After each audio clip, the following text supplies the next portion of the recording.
Driven to Win Audiobook presents A Story of the Days to Come, written by H.G. Wells. Let's begin the story. Chapter 1. The Cure for Love. The excellent Mr. Morris was an Englishman, and he lived in the days of Queen Victoria the Good. He was a prosperous and very sensible man. He read the Times and went to church, and as he grew towards middle age, an expression of quiet, contented contempt for all who were not as himself settled on his face. He was one of those people who do everything that is right and proper and sensible with inevitable regularity. He always wore just the right and proper clothes, steering the narrow way between the smart and the shabby, always subscribed to the right charities, just the judicious compromise between ostentation and meanness, and never failed to have his hair cut to exactly the proper length. Everything that it was right and proper for a man in his position to possess, he possessed, and everything that it was not right and proper for a man in his position to possess, he did not possess. And among other right and proper possessions, this Mr. Morris had a wife and children. They were the right sort of wife, and the right sort and number of children, of course. Nothing imaginative or highty-flighty about any of them, so far as Mr. Morris could see.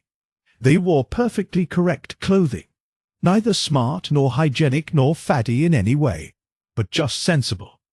And they lived in a nice sensible house in the later Victorian sham Queen Anne style of architecture, with sham half-timbering of chocolate-painted plaster in the gables l'encruster, Walton sham carved oak panels, a terrace of terracotta to imitate stone, and cathedral glass in the front door. His boys went to good solid schools, and were put to respectable professions.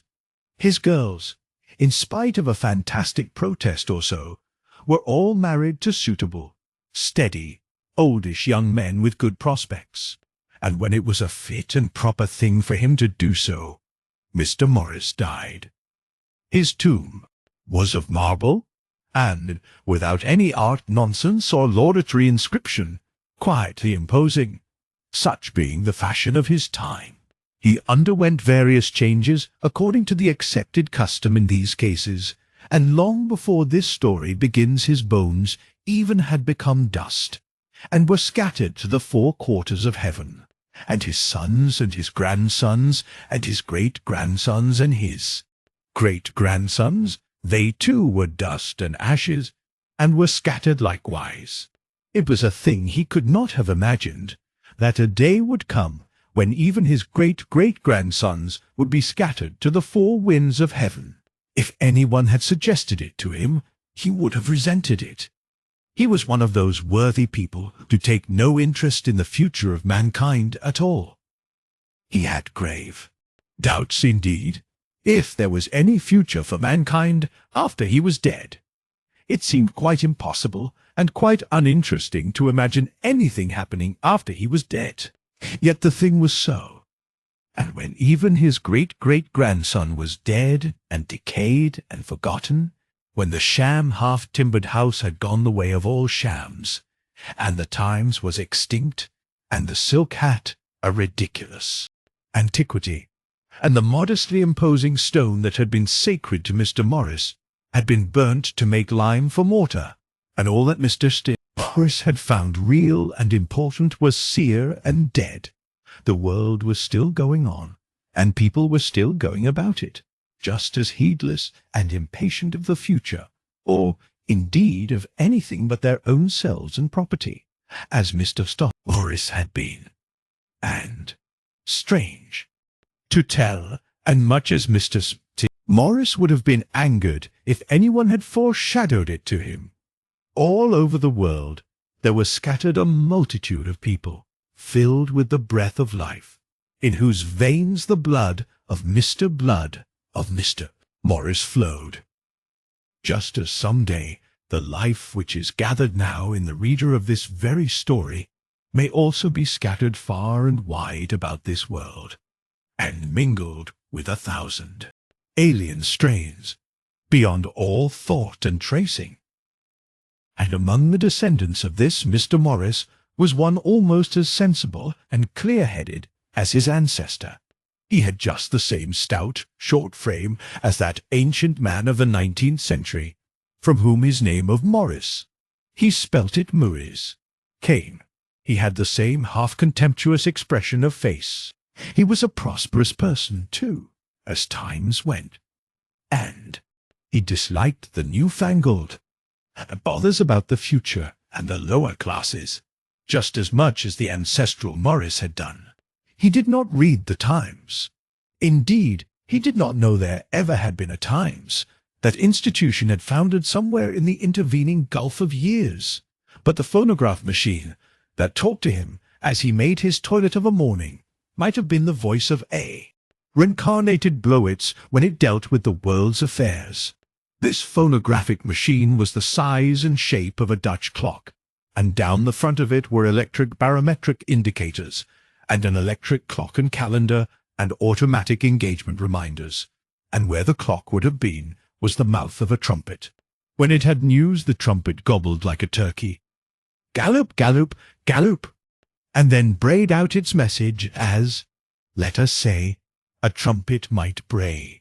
It would tell Murrahs in full, rich, throaty tones about the overnight accidents to the omnibus flying machines that plied around the world, the latest arrivals at the fashionable resorts in Tibet, and of all the great monopolist company meetings of the day before, while he was dressing. Murrahs did not like hearing what it said.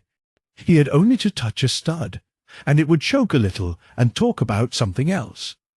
Of course his toilet differed very much from that of his ancestor. It is doubtful which would have been the more shocked and pained to find himself in the clothing of the other. Murrahs would certainly have sooner gone forth to the world stark naked than in the silk hat, frock coat, grey trousers, and watch chain that had filled Mr. Morris with sombre self-respect in the past. For Murrahs there was no shaving to do. A skilful operator had long ago removed every hair root from his face. His legs he encased in pleasant pink and amber garments of an airtight material, which with the help of an ingenious little pump he distended so as to suggest enormous muscles. Above this he also wore pneumatic garments beneath an amber silk tunic, so that he was clothed in air and admirably protected against sudden extremes of heat or cold. Over this he flung a scarlet cloak, with its edge fantastically curved. On his head, which had been skilfully deprived of every scrap of hair, he adjusted a pleasant little cap of bright scarlet, held on by suction and inflated with hydrogen, and curiously like the comb of a cock. So his toilet was complete, and, conscious of being soberly and becomingly attired, he was ready to face his fellow beings with a tranquil eye. This Murrahs, the civility of Mr. had vanished ages ago, was one of the officials under the Wind Vane and Waterfall Trust, the great company that owned every windwheel and waterfall in the world, and which pumped all the water and supplied all the electric energy that people in these latter days required. He lived in a vast hotel near that part of London called Seventh Way, and had very large and comfortable apartments on the 17th floor. Households and family life had long since disappeared with the progressive refinement of manners, and indeed the steady rise in rents and land values, the disappearance of domestic servants, the elaboration of cookery, had rendered the separate domicile of Victorian times impossible, even had anyone desired such a savage seclusion. When his toilet was completed, he went towards one of the two doors of his apartment. There were doors at opposite ends, each marked with a huge arrow pointing one way and one the other, touched a stud to open it, and emerged on a wide passage, the centre of which bore chairs, and was moving at a steady pace to the left. On some of these chairs were seated gaily dressed men and women. He nodded to an acquaintance.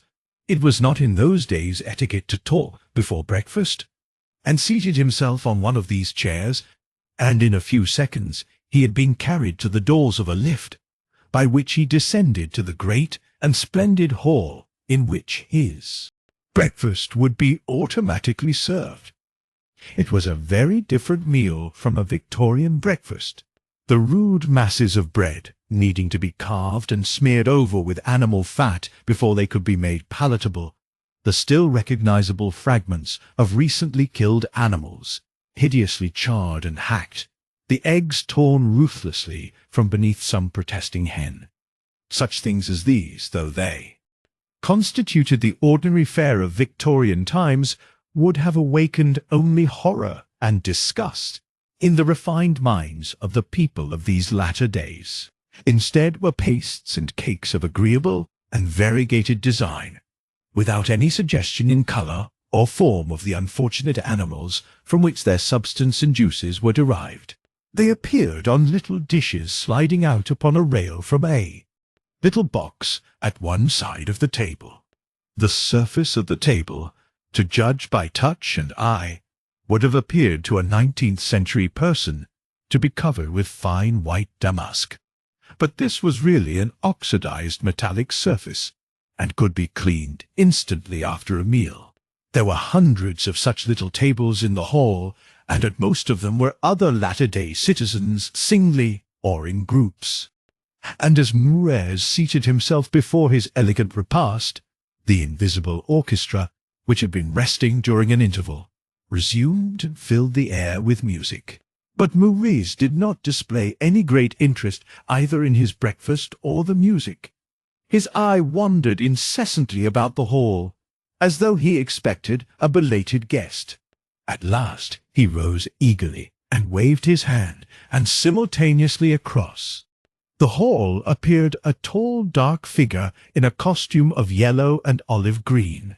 As this person, walking amidst the tables with measured steps, drew near, the pallid earnestness of his face and the unusual intensity of his eyes became apparent. Maurice reseated himself and pointed to a chair beside him. "I feared you would never come," he said. In spite of the intervening space of time, the English language was still almost exactly the same as it had been in England under Victoria the Good.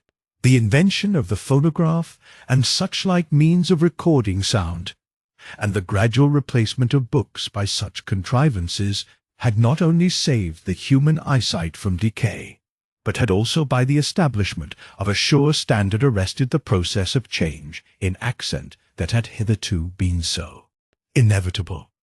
"I was delayed by an interesting case," said the man in green and yellow.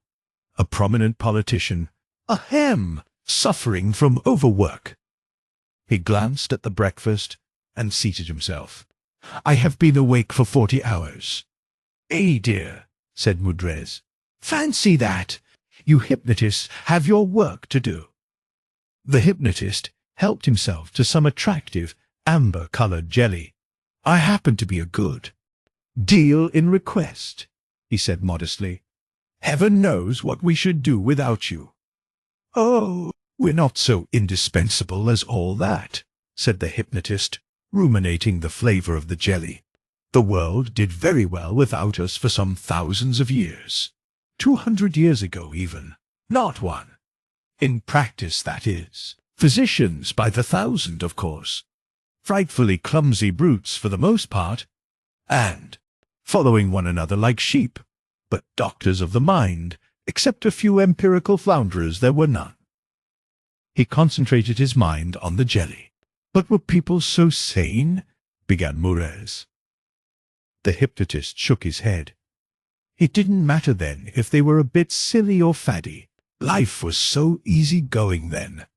No competition worth speaking of, no pressure. A human being had to be very lopsided before anything happened. Then, they clapped him away in what they called a lunatic asylum." "I know," said Mures. "In these confounded historical romances that everyone is listening to, they always rescue a beautiful girl from an asylum or something of the sort. I don't know if you attend to that rubbish." "I must confess I do," said the hypnotist. "It carries one out of oneself too. Hear of those quaint, adventurous, half-civilized days of the 19th century, when men were stout and women simple. I like a good swaggering story before all things. Curious times they were, with their smutty railways and puffing old iron trains, their rum little houses and their horse vehicles. I suppose you don't read books? Dear, no, said Mures. I went to a modern school, and we had none of that old-fashioned nonsense. Phonographs are good enough for me. Of course, said the hypnotist. Of course, and surveyed the table for his next choice. You know, he said, helping himself to a dark blue confection that promised well, in those days our business was scarcely thought of. I dare say if anyone had told them that in 200 years' time a class of men would be entirely occupied in impressing things upon the memory, effacing unpleasant ideas, controlling and overcoming instinctive but undesirable impulses, and so forth, by means of hypnotism, they would have refused to believe the thing possible. Few people knew that an order made during a mesmeric trance, even an order to forget or an order to desire, could be given so as to be obeyed after the trance was over. Yet there were men alive then who could have told them the thing was as absolutely certain to come about as, well, the transit of Venus. They knew of hypnotism then? Oh dear, yes, they used it for painless dentistry and things like that. This blue stuff is confoundedly good. What is it? Haven't the faintest idea, said Maurice, but I admit it's very good. Take some more. The hypnotist repeated his praises, and there was an appreciative pause. Speaking of these historical romances, said Maudres, with an attempt at an easy, offhand manner, brings me, to the matter I, had in mind when I asked you, when I expressed a wish to see you. He paused, and took a deep breath. The hypnotist turned an attentive eye upon him, and continued eating.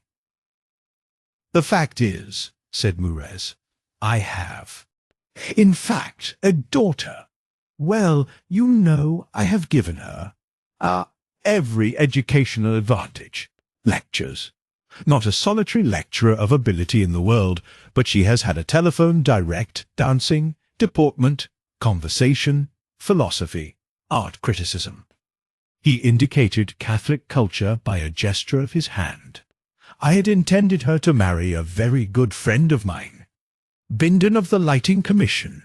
Plain little man, you know, and a bit unpleasant in some of his ways, but an excellent fellow, really, an excellent fellow. Yes, said the hypnotist. Go on. How old is she? 18. A dangerous age. Well, it seems that she has been indulging in these historical romances excessively, even to the neglect of her philosophy. Filled her mind with unutterable nonsense about soldiers who fight. What is it? Etruscans? Egyptians. Very probably. Hack about with swords and revolvers and things. Bloodshed galore. Horrible. And about young men on torpedo catchers who blow up. Spaniards, I fancy. And all sorts of irregular adventurers. And she has got it into her head that she must marry for love. And that poor little Bindon. I've met similar cases, said the hypnotist. Who is the other young man? Maures maintained an appearance of resigned calm. You may well ask, he said. He is, and his voice sank with shame, a mere attendant upon the stage on which the flying machines from Paris alight. He has, as they say in the romances, good looks. He is quite young and very eccentric. Affects the antique. He can read and write. So can she. And instead of communicating by telephone like sensible people, they write and deliver. What is it? Notes? No, not notes. Poems. The hypnotist raised his eyebrows. How did she meet him? Tripped coming down from the flying machine from Paris, and fell into his arms. The mischief was done in a moment? Yes. Well, that's all. Things must be stopped. That is what I want to consult you about. What must be done? What can be done? Of course, I'm not a hypnotist. My knowledge is limited. But you? Hypnotism is not magic, said the man in green, putting both arms on the table. Oh, precisely. But still, people cannot be hypnotized without their consent.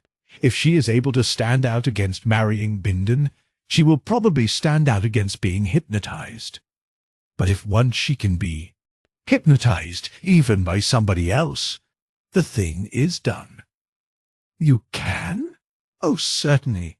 Once we get her amenable, then we can suggest that she must marry Bindon, that is her fate, or that the young man is repulsive, and that when she sees him she will be giddy and faint, or any little thing of that sort. Or if we can get her into a sufficiently profound trance, we can suggest that she should forget him altogether. Precisely. But the problem is to get her hypnotized. Of course, no sort of proposal or suggestion must come from you, because no doubt she already distrusts you in the matter. The hypnotist leant his head upon his arm and thought. It's hard a man cannot dispose of his own daughter, said Marais irrelevantly. You must give me the name and address of the young lady, said the hypnotist, and any information bearing upon the matter. And, by the by, is there any money in the affair? Marais hesitated. There's a sum, in fact, a considerable sum, invested in the Patent Road Company. From her mother. That's what makes the thing so exasperating. Exactly, said the hypnotist, and he proceeded to cross-examine Marais on the entire affair. It was a lengthy interview, and meanwhile, Elisabeth Maurice, as she spelt her name, or Elizabeth Morris, as a 19th-century person would have put it, was sitting in a quiet waiting place beneath the great stage upon which the flying machine from Paris descended, and beside her sat her slender, handsome lover, reading her the poem he had written that morning while on duty upon the stage. When he had finished, they sat for a time in silence, and then, as if for their special entertainment, the great machine that had come flying through the air from America that morning rushed down out of the sky.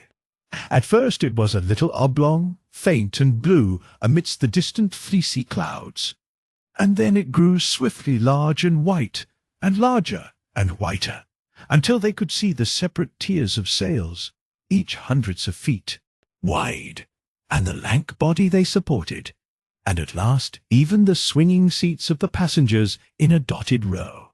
Although it was falling, it seemed to them to be rushing up the sky, and over the roof spaces of the city below its shadow leapt towards them. They heard the whistling rush of the air about it, and its yelling siren, shrill and swelling, to warn those who were on its landing stage of its arrival. And abruptly the note fell down a couple of octaves, and it had passed, and the sky was clear and void, and she could turn her sweet eyes again to Denton at her side. Their silence ended, and Denton, speaking in a little language of broken English that was, they fancied, their private possession, though lovers have used such little languages since the world began, told her how they too would leap into the air one morning out of all the obstacles and difficulties about them, and fly to a sunlit city of delight he knew of in Japan, halfway about the world. She loved the dream, but she feared the leap, and she put him off with, "Some day, dearest one, some day," to all his pleading that it might be soon. And at last came a shrilling of whistles, and it was time for him to go back to his duties on the stage. They parted, as lovers have been wont to part for thousands of years. She walked down a passage to a lift, and so came to one of the streets of that latter-day London, all glazed in with glass from the weather, and with incessant moving platforms that went to all parts of the city. And by one of these she returned to her apartments in the hotel for women where she lived. The apartments that were in telephonic communication with all the best lecturers in the world. But the sunlight of the flying stage was in her heart, and the wisdom of all the best lecturers in the world seemed folly in that light.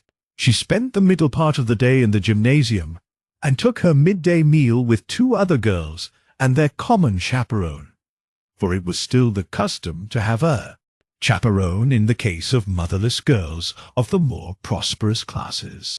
The chaperone had a visitor that day, a man in green and yellow, with a white face and vivid eyes, who talked amazingly. Among other things, he fell to praising a new historical romance that one of the great popular storytellers of the day had just put forth. It was, of course, about the spacious times of Queen Victoria, and the author, among other pleasing novelties, made a little argument before each section of the story, in imitation of the chapter headings of the old-fashioned books, as for example, How the Cabman of Pimlico Stopped the Victoria Omnibuses, and of the Great Fight in Palace Yard, and How the Piccadilly Policeman was slain in the midst of his duty.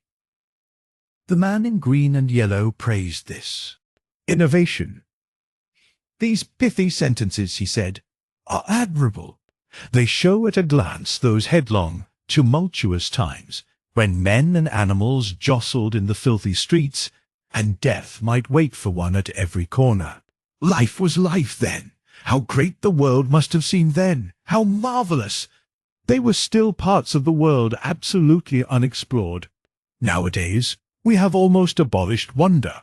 We lead lives so trim and orderly that courage, endurance, faith, all the noble virtues seem fading from mankind." And so on, taking the girl's thoughts with him, until the life they led, life in the vast and intricate London of the 22nd century, a life interspersed with soaring excursions to every part of the globe, seemed to them a monotonous misery compared with the daedal past. At first, Elizabeth did not join in the conversation, but after a time the subject became so interesting that she made a few shy interpolations. But he scarcely seemed to notice her as he talked. He went on to describe a new method of entertaining people.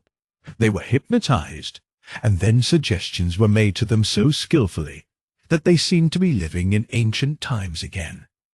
They played out a little romance in the past as vivid as reality, and when at last they awakened, they remembered all they had been through as though it were a real thing. "It is a thing we have sought to do for years and years," said the hypnotist. "It is practically an artificial dream, and we know the way at last. Think of all it opens out to us: the enrichment of our experience, the recovery of adventure, the refuge it offers from this sordid, competitive life in which we live. Think." "And you can do that," said the chaperone eagerly.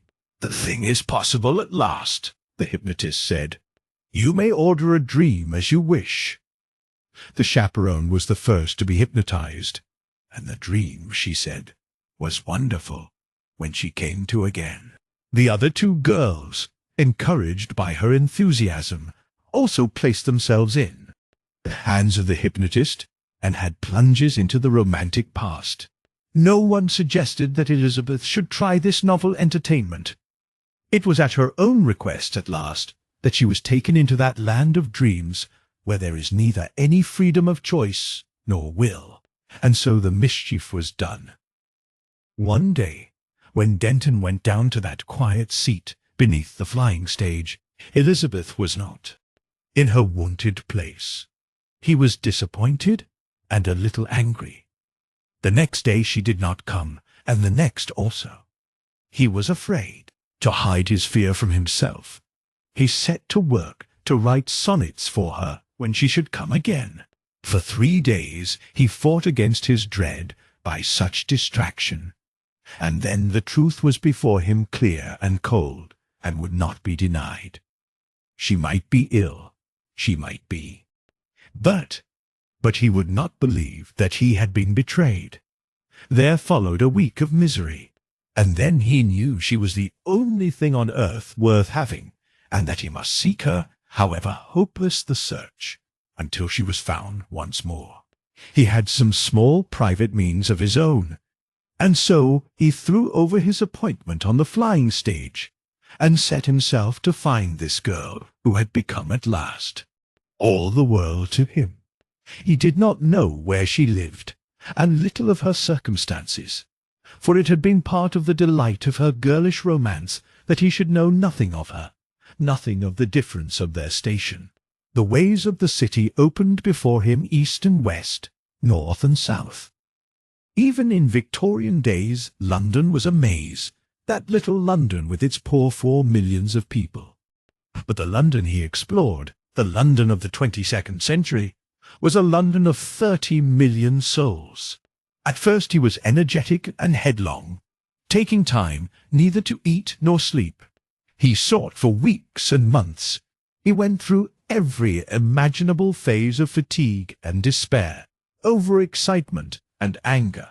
Long after hope was dead, but the sheer inertia of his desire, he still went to and fro, peering into faces and looking this way and that, in the incessant ways and lifts and passages of that interminable hive of men. At last chance was kind to him, and he saw her. It was in a time of festivity. He was hungry.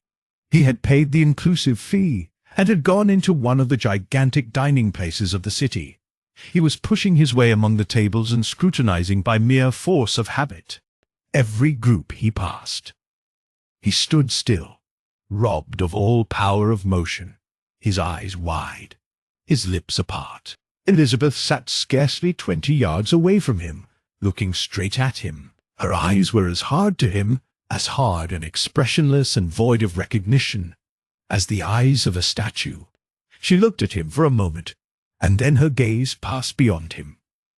Had he had only her eyes to judge by, he might have doubted if it was indeed Elizabeth, but he knew her by the gesture of her hand, by the grace of a wanton little curl that floated over her ear as she moved her head. Something was said to her, and she turned smiling tolerantly to the man beside her, a little man in foolish raiment, knobbed and spiked like some odd reptile with pneumatic horns. The Bindon of her father's choice. For a moment Denton stood white and wild-eyed.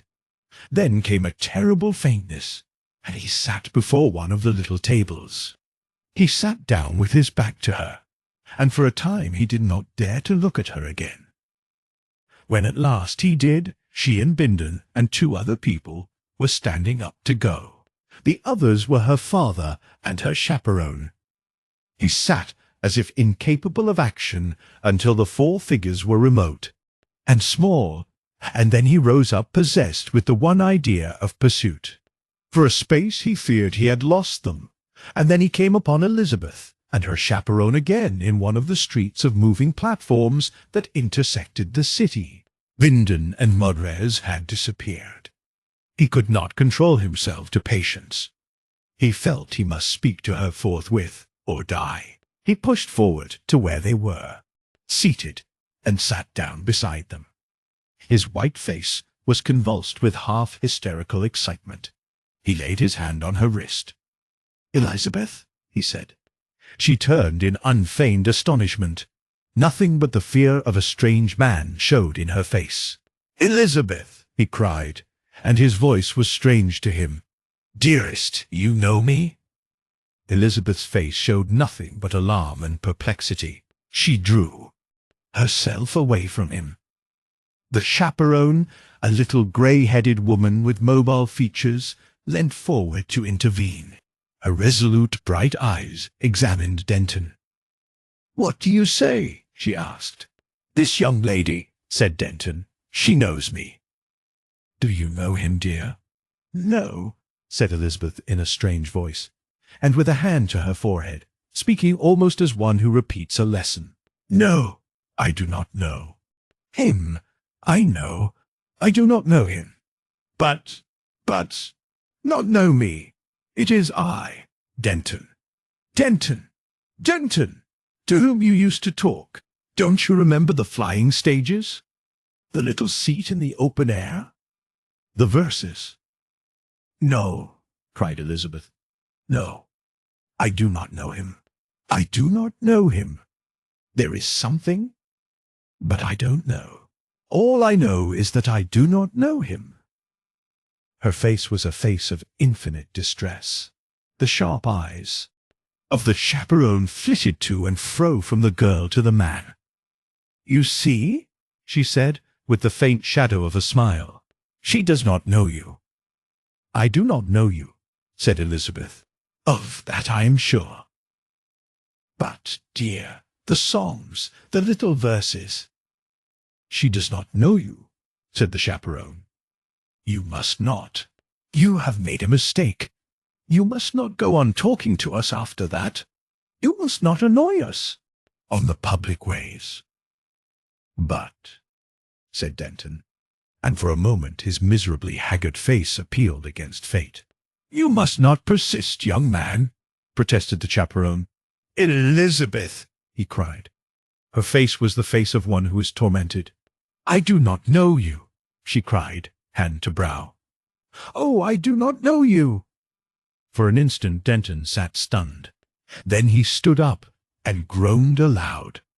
He made a strange gesture of appeal towards the remote glass roof of the public way, then turned and went plunging recklessly from one moving platform to another, and vanished amidst the swarms of people going to and fro thereon.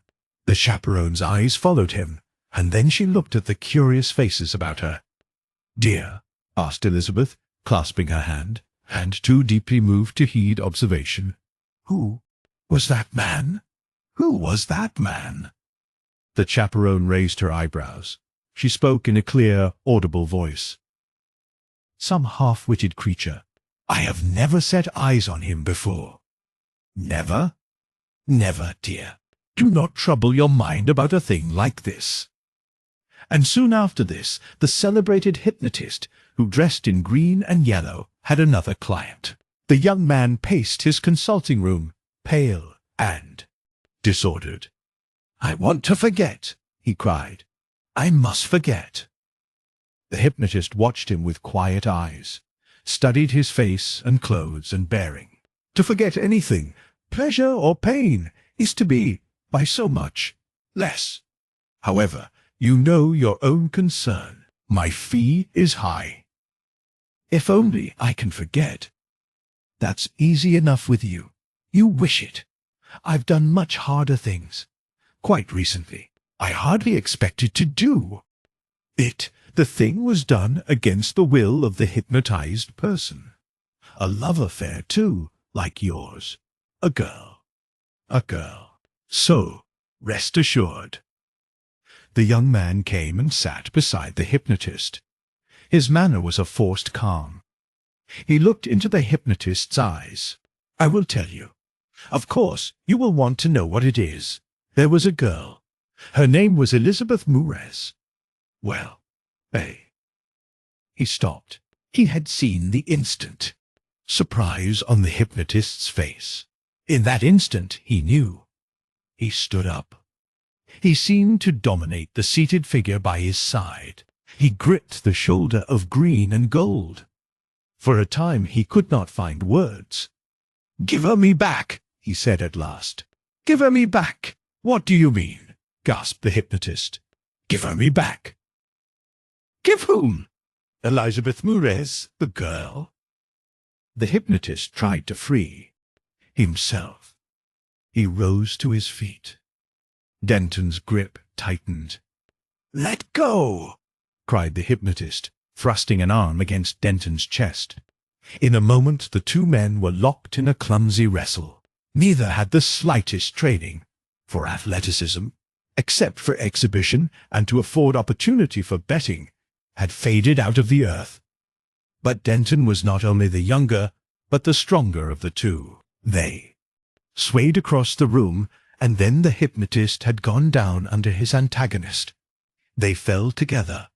Denton leaped to his feet, dismayed at his own fury. But the hypnotist lay still, and suddenly from a little white mark, where his forehead had struck a stool, shot a hurrying band of red. For a space Denton stood over him irresolute, trembling. A fear of the consequences entered his gently nurtured mind. He turned towards the door. "No," he said aloud, and came back to the middle of the room, overcoming the instinctive repugnance of one who had seen no act of violence in all his life before. He knelt down beside his antagonist and felt his heart. Then he peered at the wound. He rose quietly and looked about him. He began to see more of the situation, when presently the hypnotist recovered his senses. His head ached severely. His back was against Denton's knees, and Denton was sponging his face. The hypnotist did not speak. But presently he indicated by a gesture that in his opinion he had been sponged enough. "Let me get up," he said. "Not yet," said Denton. "You have assaulted me, you scoundrel." "We are alone," said Denton, "and the door is secure." There was an interval of thought. "Unless I sponge," said Denton, "your forehead will develop a tremendous bruise." "You can go on sponging," said the hypnotist sulkily. There was another pause. "We might be in the Stone Age," said the hypnotist. "Violence, struggle." "In the Stone Age no man dared to come between man and woman," said Denton. The hypnotist thought again. "What are you going to do?" he asked. "While you were insensible, I found the girl's address on your tablets. I did not know it before. I telephoned.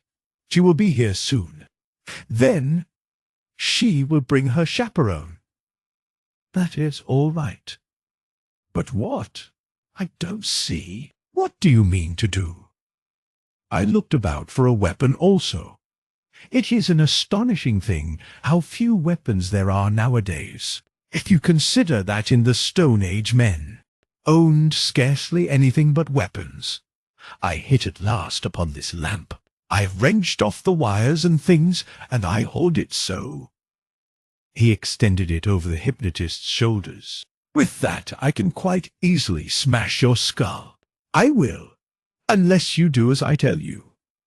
"Violence is no remedy," said the hypnotist, quoting from the modern man's book of moral maxims. "It's an undesirable disease," said Denton. "Well?" "You will tell that chaperone you are going to order the girl to marry that knobby little brute with the red hair and ferrety eyes. I believe that's how things stand." "Yes, that's how things stand." "And, pretending to do that, you will restore her memory of me." "It's unprofessional. Look here, if I cannot have that girl, I would rather die than not. I don't propose to. Respect your little fancies. If anything goes wrong, you shall not live 5 minutes. This is a rude makeshift of a weapon, and it may quite conceivably be painful to kill you. But I will. It is unusual, I know, nowadays to do things like this, mainly because there is so little in life that is worth being violent about. The chaperone will see you directly she comes. I shall stand in that recess behind you." The hypnotist thought. "You are a determined young man," he said, "and only half civilized. I have tried to do my duty to my client, but in this affair you seem likely to get your own way. You mean to deal straightly. I'm not going to risk having my brains scattered in a petty affair like this. And afterwards? There is nothing a hypnotist or doctor hates so much as a scandal. I at least am no savage. I am annoyed. But in a day or so I shall bear no malice." "Thank you. And now that we understand each other, there is no necessity to keep you sitting any longer on the floor." Chapter 2. The Vacant Country. The world, they say, changed more between the year 1800 and the year 1900 than it had done in the previous 500 years. That century, the 19th century, was the dawn of a new epoch in the history of mankind. The epoch of the great cities, the end of the old order of country life. In the beginning of the 19th century, the majority of mankind still lived upon the countryside, as their way of life had been for countless generations. All over the world they dwelt in little towns and villages then, and engaged either directly in agriculture or in occupations that were of service to the agriculturalist. They travelled rarely and dwelt close to their work, because swift means of transit had not yet come. The few who travelled went either on foot or in slow sailing ships, or by means of jogging horses incapable of more than 60 miles a day. Think of it, 60 miles a day. Here and there, in those sluggish times, a town grew a little larger than its neighbours, as a port or as a centre of government. But all the towns in the world with more than 100,000 inhabitants could be counted on a man's fingers. So it was in the beginning of the 19th century. By the end, the invention of railways, telegraphs, steamships, and complex agricultural machinery had changed all these things. Changed them beyond all hope of return. The vast shops, the varied pleasures, the countless conveniences of the larger towns were suddenly possible, and no sooner existed than they were brought into competition with the homely resources of the rural centres. Mankind were drawn to the cities by an overwhelming attraction. The demand for labour fell with the increase of machinery. The local markets were entirely superseded, and there was a rapid growth of the larger centres at the expense of the open country. The flow of population townward was the constant preoccupation of Victorian writers. In Great Britain and New England, in India and China, the same thing was remarked. Everywhere a few swollen towns were visibly replacing the ancient order. That this was an inevitable result of improved means of travel and transport, that, given swift means of transit, these things must be, was realized by few, and the most puerile schemes were devised to overcome the mysterious magnetism of the urban centres and keep the people on the land. Yet the developments of the 19th century were only the dawning of the new order. The first great cities of the new time were horribly inconvenient, darkened by smoky fogs, insanitary and noisy. But the discovery of new methods of building, new methods of heating, changed all this.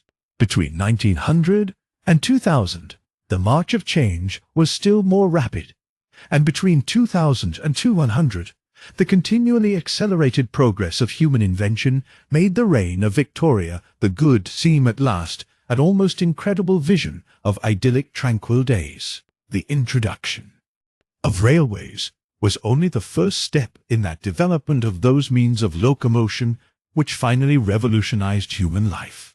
By the year 2000, railways and roads had vanished together.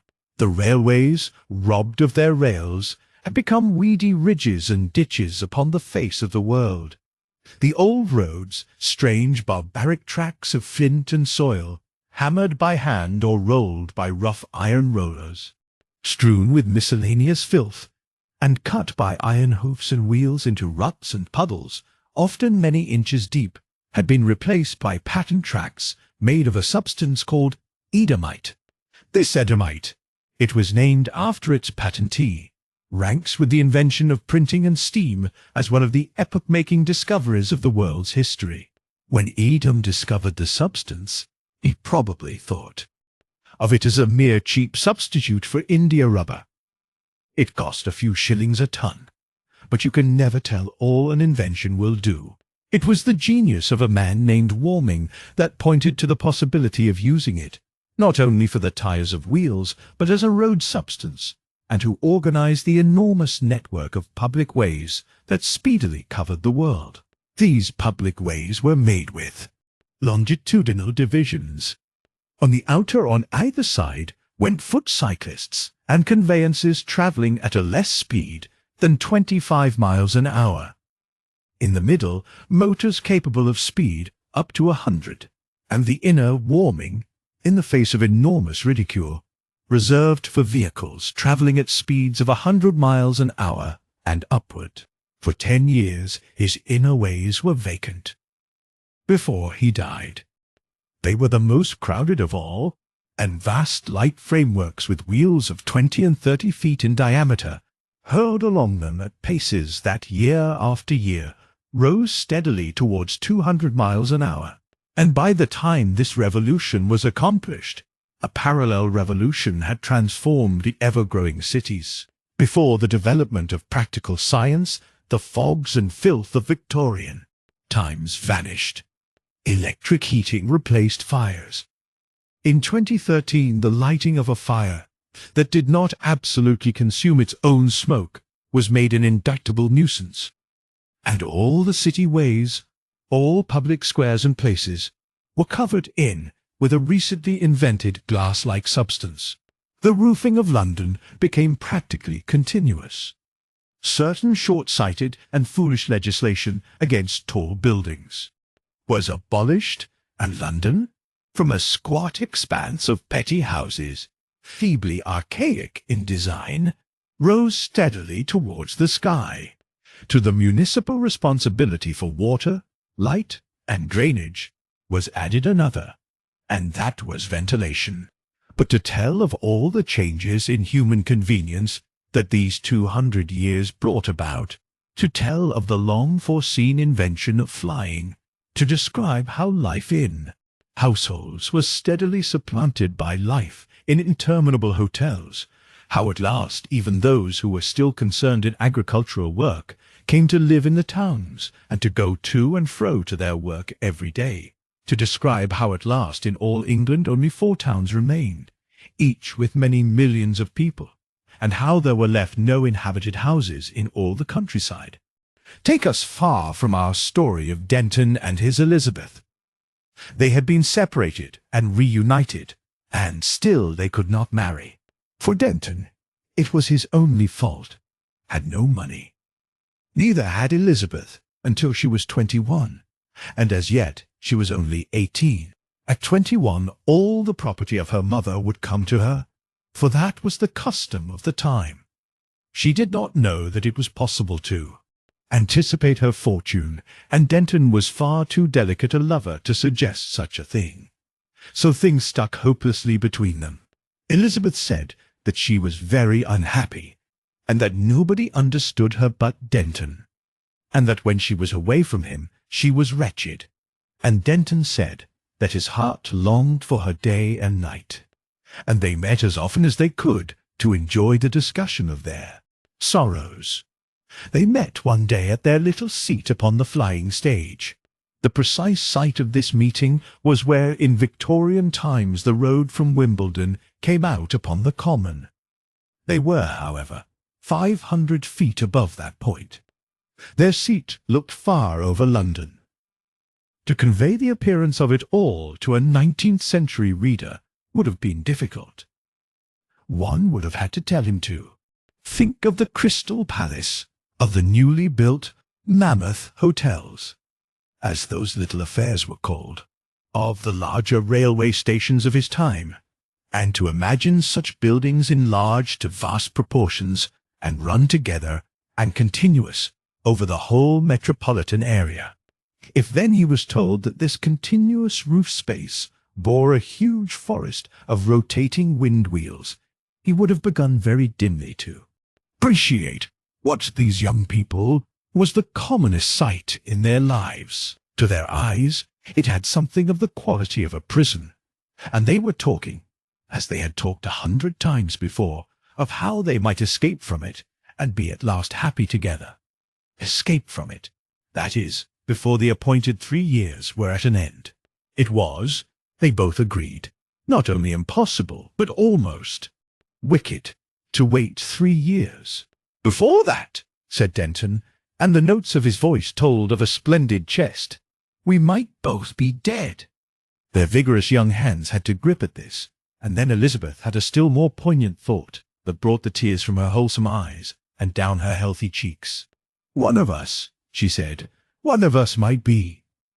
She choked. She could not say the word "that" is so terrible to the young and happy. Yet to marry and be very poor in the cities of that time was, for anyone who had lived pleasantly, a very dreadful thing. In the old agricultural days that had drawn to an end in the 18th century, there had been a pretty proverb of love in a cottage. And indeed in those days the poor of the countryside had dwelt in flower-covered, diamond-windowed cottages of thatch and plaster, with the sweet air and earth about them, amidst tangled hedges and the song of birds, and with the ever-changing sky overhead. But all this had changed. The change was already beginning in the 19th century, and a new sort of life was opening for the poor in the lower quarters of the city. In the 19th century, the lower quarters were still beneath the sky. They were areas of land on clay or other unsuitable soil, liable to floods or exposed to the smoke of more fortunate districts, insufficiently supplied with water, and as insanitary as the great fear of infectious diseases felt by the wealthier classes permitted. In the 22nd century, however, the growth of the city story above story and the coalescence of buildings had led to a different arrangement. The prosperous people lived in a vast series of sumptuous hotels in the upper stories and halls of the city fabric. The industrial population dwelt beneath in the tremendous ground floor and basement, so to speak, of the place. In the refinement of life and manners, these lower classes differed little from their ancestors, the East Enders of Queen Victoria's time. But they had developed a distinct dialect of their own. In these underways they lived and died, rarely ascending to the surface except when work took them there. Since for most of them this was the sort of life to which they had been born, they found no great misery in such circumstances. But for people like Denton and Elizabeth, such a plunge would have seemed more terrible than death. "And yet what else is there?" asked Elizabeth. Denton professed not to know. Apart from his own feeling of delicacy, he was not sure how Elizabeth would like the idea of borrowing on the strength of her expectations. "The passage from London to Paris even," said Elizabeth, "was beyond their means, and in Paris, as in any other city in the world, life would be just as costly and impossible as in London." Well, might Denton cry aloud, "If only we had lived in those days, dearest! If only we had lived in the past!" For to their eyes, even 19th century Whitechapel was seen through a mist of romance. "Is there nothing?" cried Elizabeth, suddenly weeping. "Must we really wait for those 3 long years? Fancy 3 years, 36 months!" The human capacity for patience had not grown with the ages. Then suddenly Denton was moved to speak of something that had already flickered across his mind. He had hit upon it at last. It seemed to him so wild a suggestion that he made it only half seriously. But to put a thing into words has ever a way of making it seem more real and possible than it seemed before, and so it was with him. "Suppose," he said, "we went into the country?" She looked at him to see if he was serious in proposing such an adventure. "The country?" "Yes, beyond there, beyond the hills." "How could we live?" she said. "Where could we live?" "It is not impossible," he said. "People used to live in the country." "But then there were houses." "There are the ruins of villages and towns now. On the clay lands they are gone, of course, but they are still left on. The grazing land, because it does not pay the food company to remove them. I know that for certain. Besides, one sees them from the flying machines, you know. Well, we might shelter in some one of these, and repair it with our hands. Do you know, the thing is not so wild as it seems. Some of the men who go out every day to look after the crops and herds might be paid to bring us food. She stood in front of him. How strange it would be if one really could. Why not? But no one dares. That is no reason. It would be so romantic and strange. If only it were possible. Why not possible? There are so many things. Think of all the things we have, things that we should miss. Should we miss them? After all, the life we lead is very unreal, very artificial. He began to expand his idea, and as he warmed to his exposition, the fantastic quality of his first proposal faded away. She thought, "But I have heard of prowlers, escaped criminals." He nodded. He hesitated over his answer because he thought it sounded boyish. He blushed. "I could get someone I know to make me a sword." She looked at him with enthusiasm growing in her eyes. She had heard of swords, had seen one in a museum. She thought of those ancient days when men wore them as a common thing. His suggestion seemed an impossible dream to her, and perhaps for that reason she was eager for more detail, and inventing for the most part as he went along. He told her how they might live in the country as the old world people had done. With every detail, her interest grew, for she was one of those girls for whom romance and adventure have a fascination. His suggestion seemed, an impossible dream to her on that day, but the next day they talked about it again, and it was strangely less impossible. "At first, we should take food," said Denton. "We could carry food for 10 or 12 days." It was an age of compact artificial nourishment, and such a provision had none of the unwieldy suggestion it would have had in the 19th century. "But until our house," she asked, "until it was ready, where should we sleep? It is summer." "But what do you mean?" "There was a time when there were no houses in the world, when all mankind slept always in the open air. But for us, the emptiness, no walls, no ceiling." "Dear," he said, "in London you have many beautiful ceilings. Artists paint them and stud them with lights. But I have seen a ceiling more beautiful than any in London." "But where?" "It is the ceiling under which we two would be alone." "You mean?" "Dear," he said, "it is something the world has forgotten. It is heaven and all the host of stars." Each time they talked the thing seemed more possible and more desirable to them. In a week or so it was quite possible. Another week, and it was the inevitable thing they had to do. A great enthusiasm for the country seized hold of them and possessed them. The sordid tumult of the town, they said, overwhelmed them. They marveled that this simple way out of their troubles had never come upon them before. One morning, near Midsummer Day, there was a new minor official upon the flying stage, and Denton's place was to know him no more. Our two young people had secretly married, and were going forth manfully out of the city in which they and their ancestors before them had lived all their days. She wore a new dress of white cut in an old-fashioned pattern, and he had a bundle of provisions strapped athwart his back, and in his hand he carried, rather shamefacedly, it is true, and under his purple cloak, an implement of archaic form, a cross-hilted thing of tempered steel. Imagine that going forth. In their days, the sprawling suburbs of Victorian times, with their vile roads, petty houses, foolish little gardens of shrub and geranium, and all their futile, pretentious privacies, had disappeared. The towering buildings of the new age, the mechanical ways, the electric and water mains, all came to an end together, like a wall, like a cliff, near 400 feet in height, abrupt and sheer.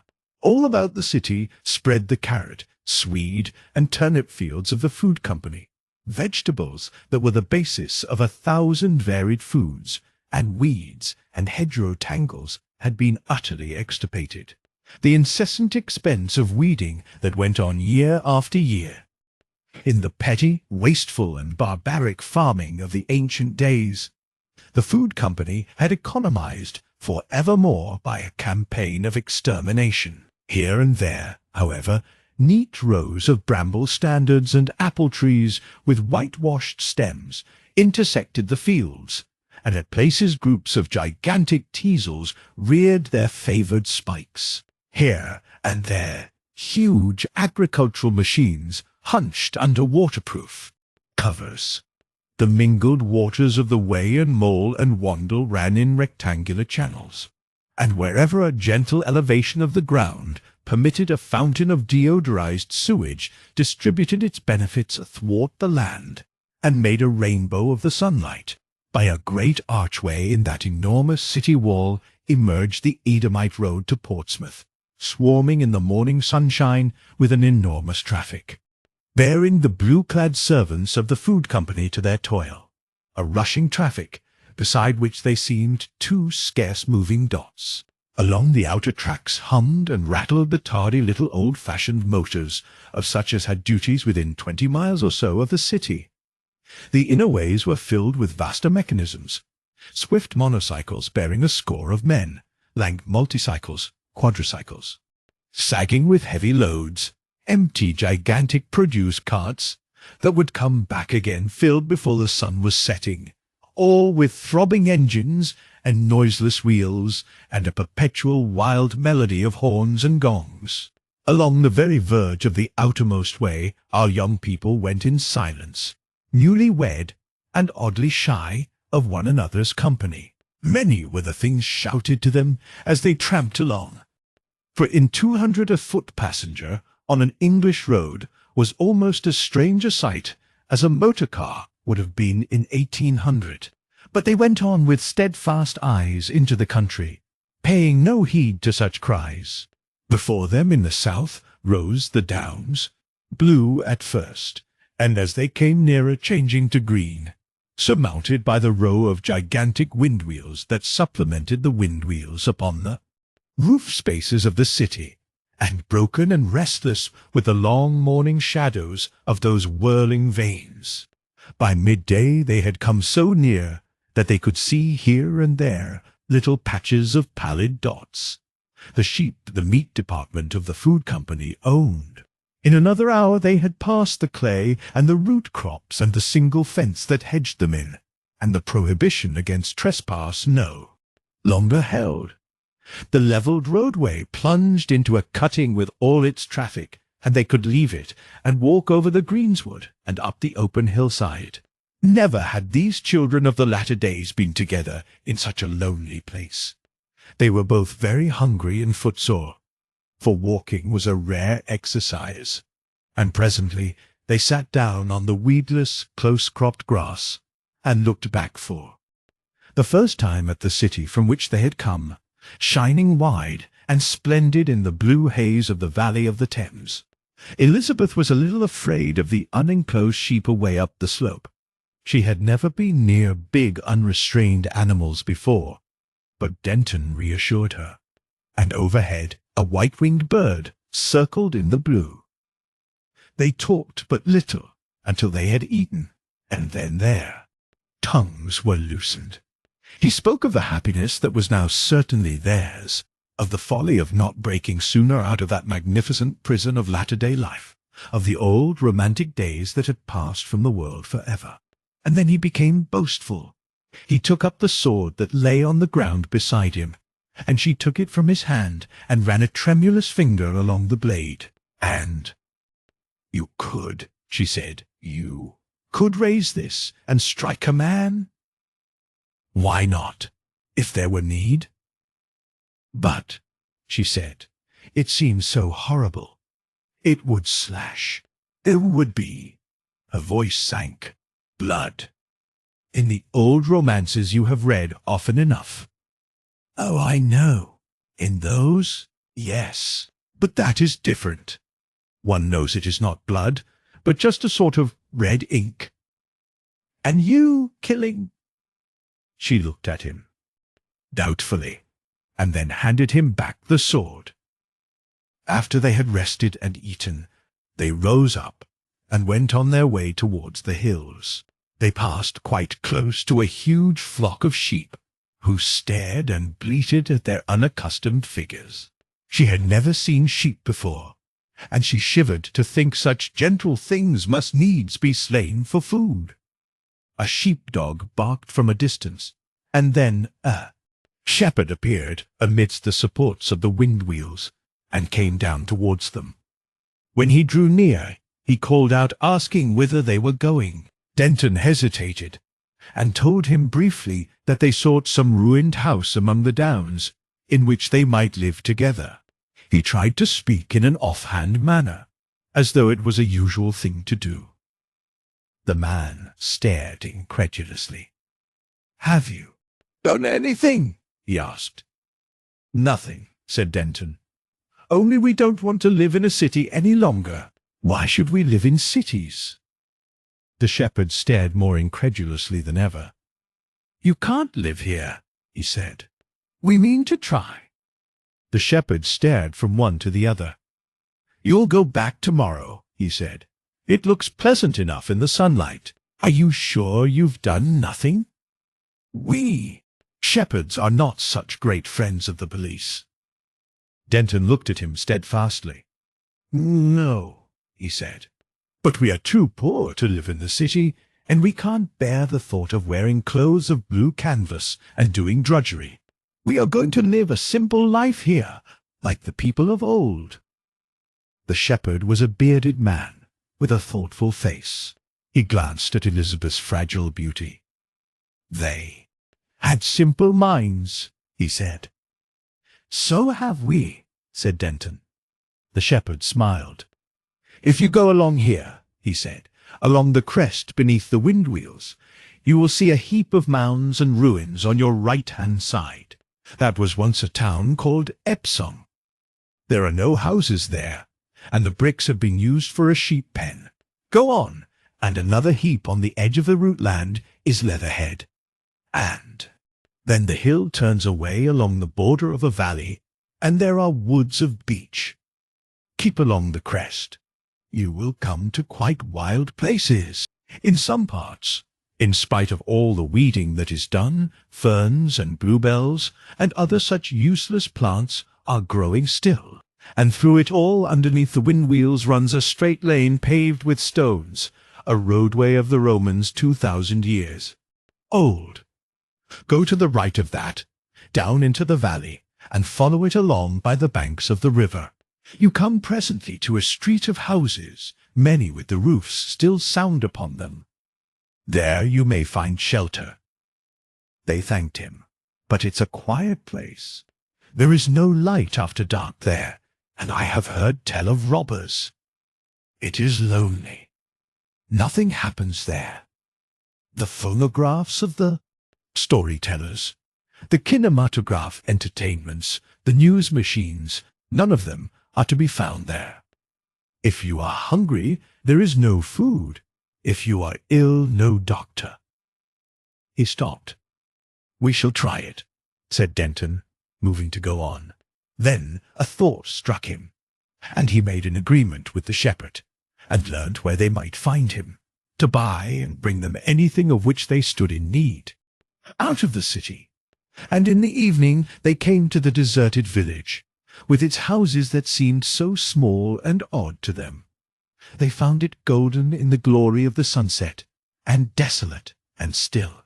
They went from one deserted house to another, marvelling at their quaint simplicity, and debating which they should choose. And at last, in a sunlit corner of a room that had lost its outer wall, they came upon a wild flower, a little flower of blue that the weeders of the food company had overlooked. That house they decided upon. But they did not remain in it long that night, because they were resolved to feast upon nature. And moreover, the houses became very gaunt and shadowy after the sunlight had faded out of the sky.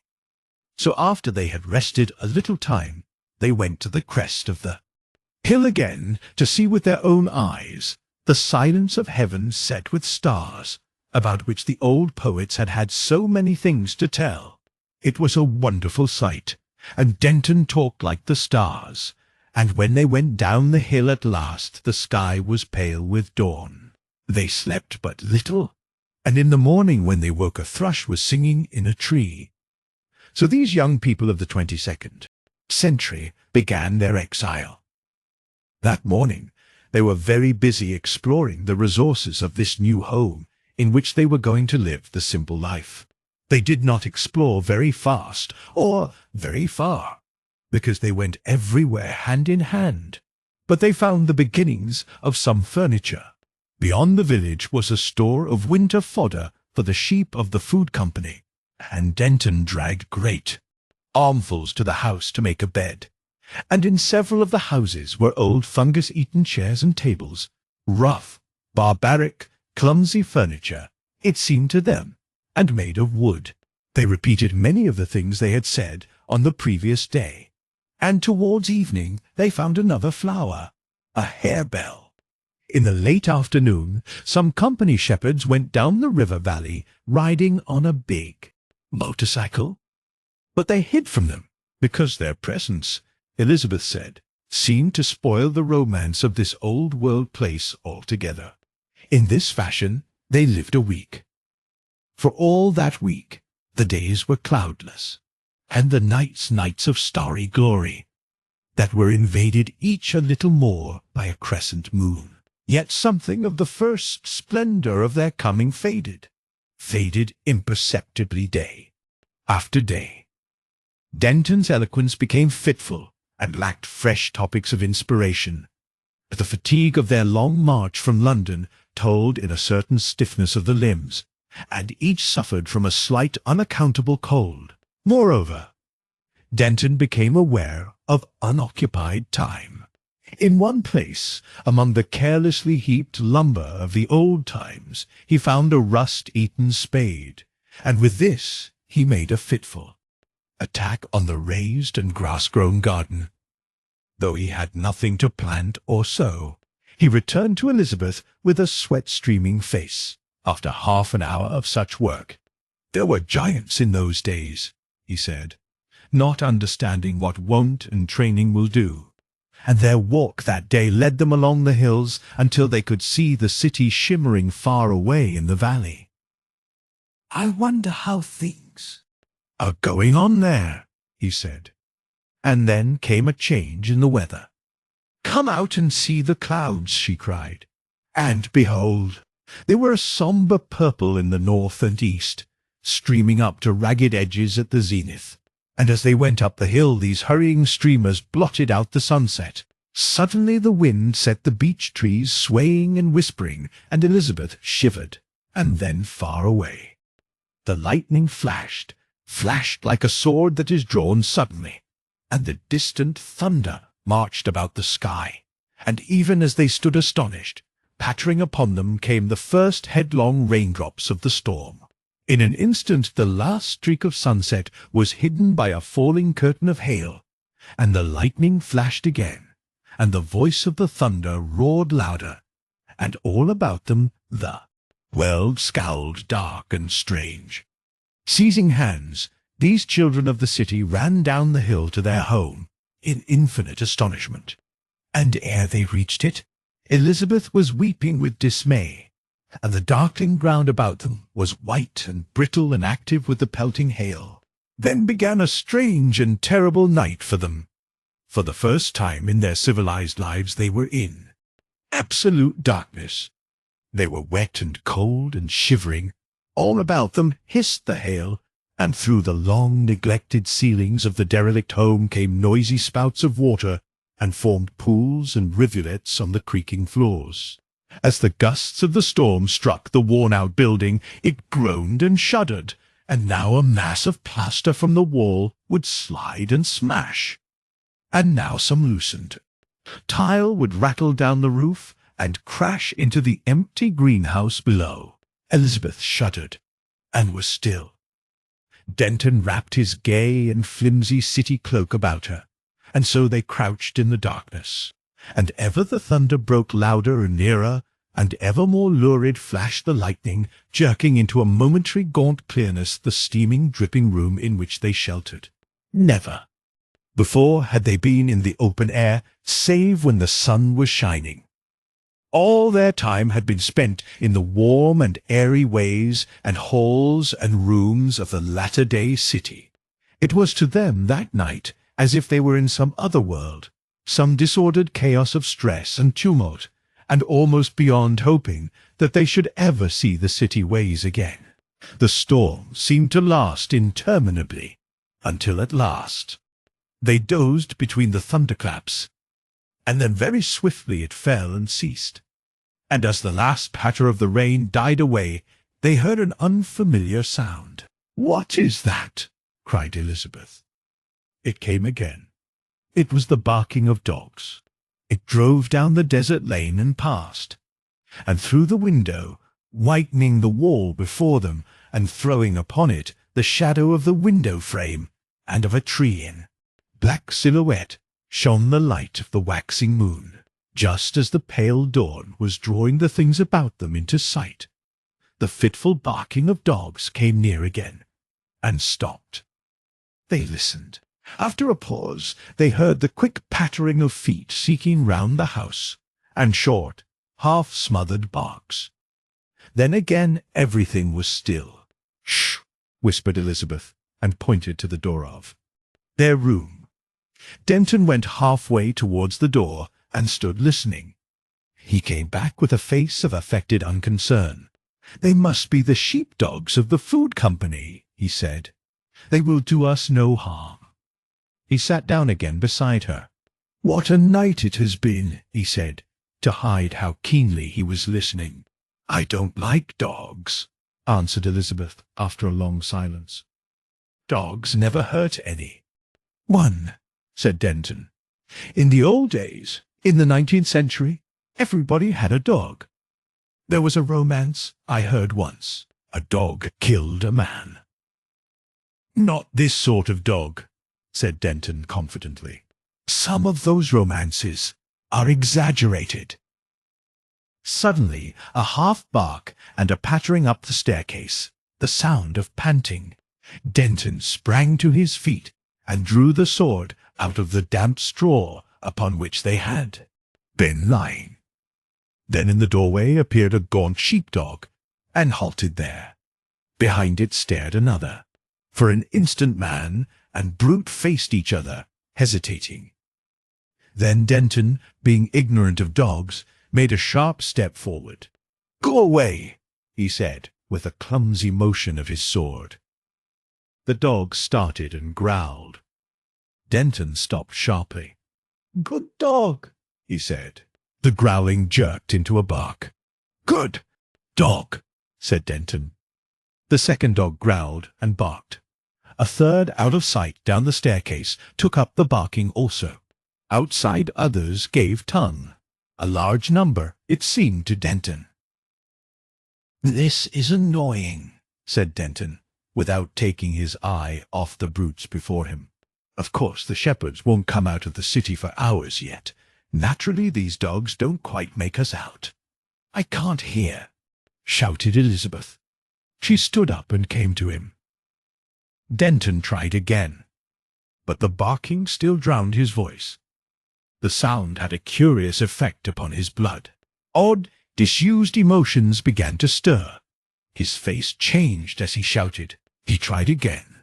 The barking seemed to mock him, and one dog danced a pace forward, bristling. Suddenly he turned, and uttering certain words in the dialect of the underways, words incomprehensible to Elizabeth, he made for the dogs.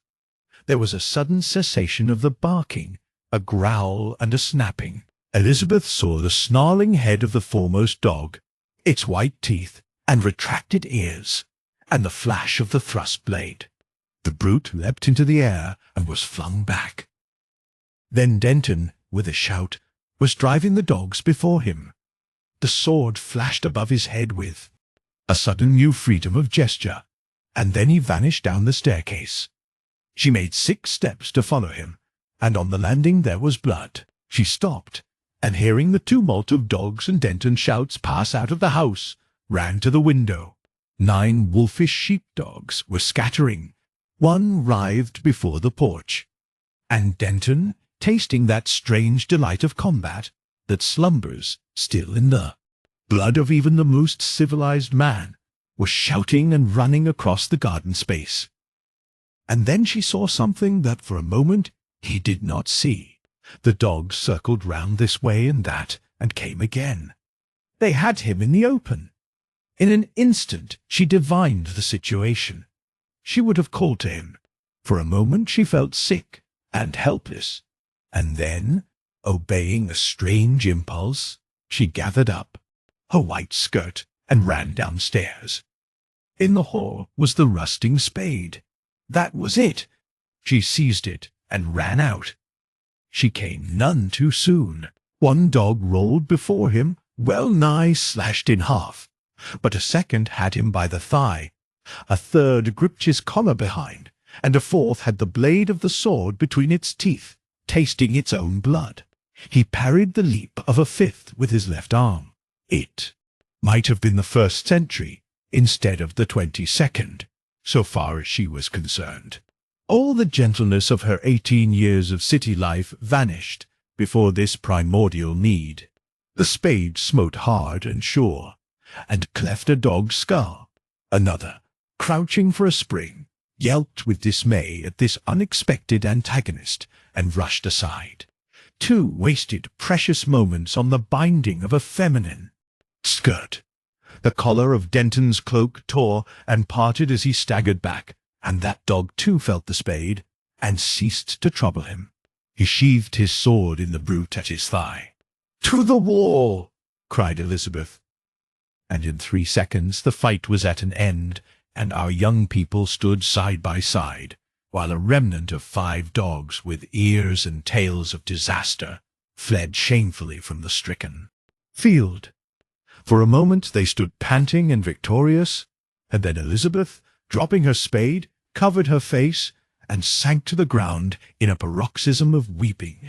Denton looked about him, thrust the point of his sword into the ground, so that it was at hand, and stooped to comfort her. At last their more tumultuous emotions subsided, and they could talk again. She leant upon the wall, and he sat upon it so that he could keep an eye open for any returning dogs.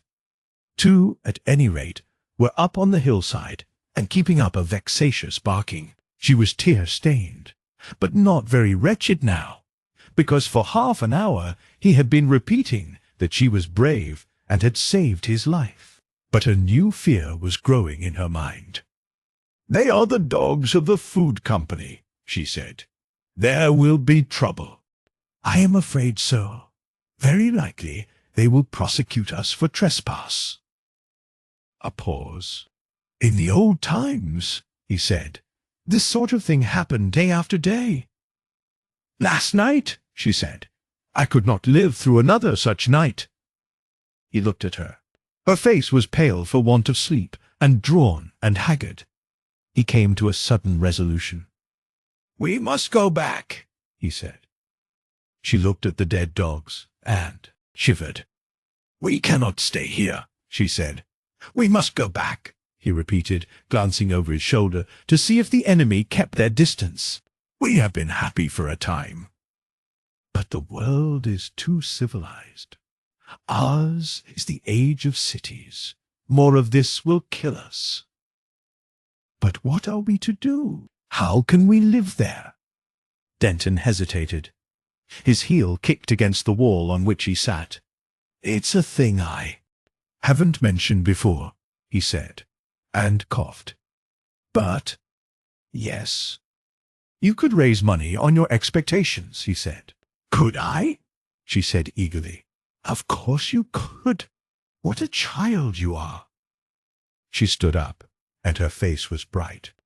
"Why did you not tell me before?" she asked. "And all this time we have been here." He looked at her for a moment and smiled.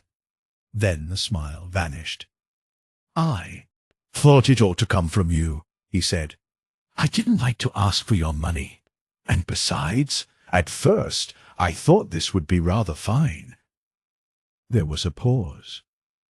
"It has been fine," he said, and glanced once more over his shoulder. "Until all this began." "Yes," she said, "those first days, the first 3 days." They looked for a space into one another's faces, and then Denton slid down from the wall and took her hand. "To each generation," he said, "the life of its time. I see it all plainly now. In the city, that is the life to which we were born. To live in any other fashion, coming here was a dream, and this is the awakening." "It was a pleasant dream," she said, "in the beginning."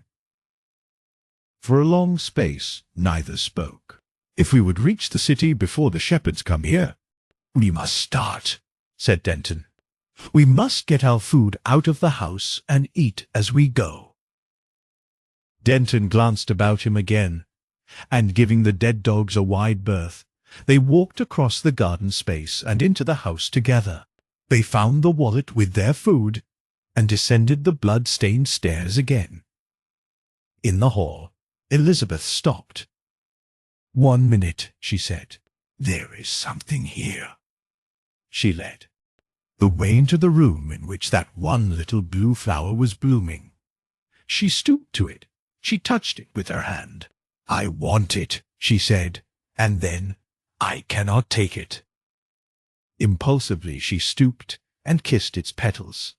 Then silently, side by side, they went across the empty garden space into the old high road, and set their faces resolutely towards the distant city, towards the complex, mechanical city of those latter days, the city that had swallowed up mankind.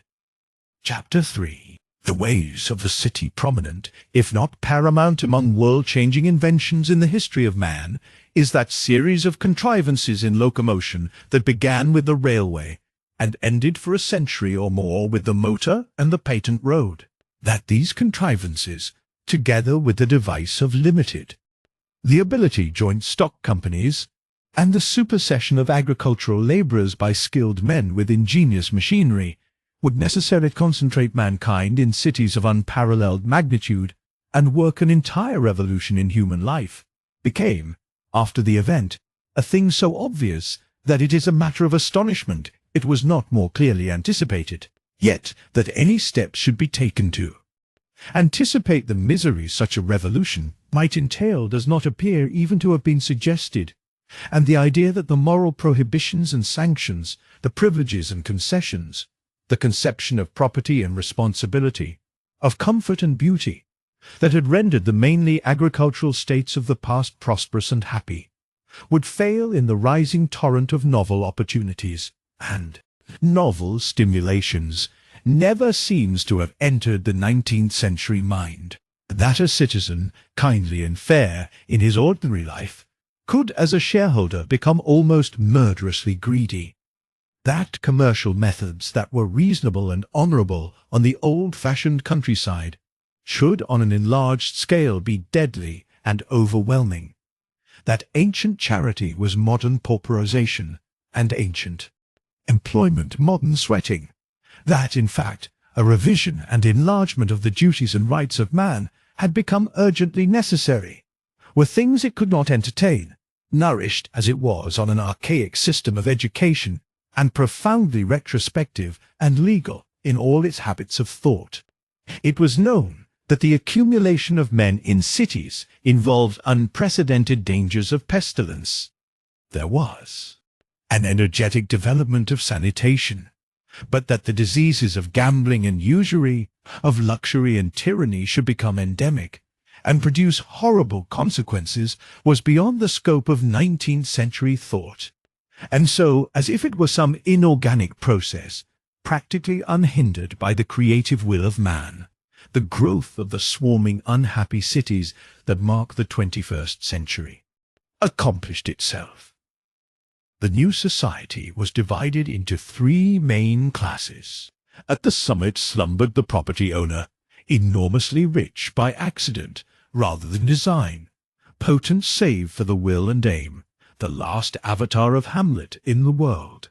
Below was the enormous multitude of workers employed by the gigantic companies that monopolized control, and between these two the dwindling middle class, officials of innumerable sorts, foremen, managers, the medical, legal, artistic, and scholastic classes, and the minor rich, a middle class whose members led a life of insecure luxury and precarious speculation amidst the movements of the great managers. Already the love story and the marrying of two persons of this middle class have been told, how they overcame the obstacles between them, and how they tried the simple old-fashioned way of living on the countryside, and came back speedily enough into the city of London. Denton had no means, so Elizabeth borrowed money on the securities that her father Morez held in trust for her until she was 21.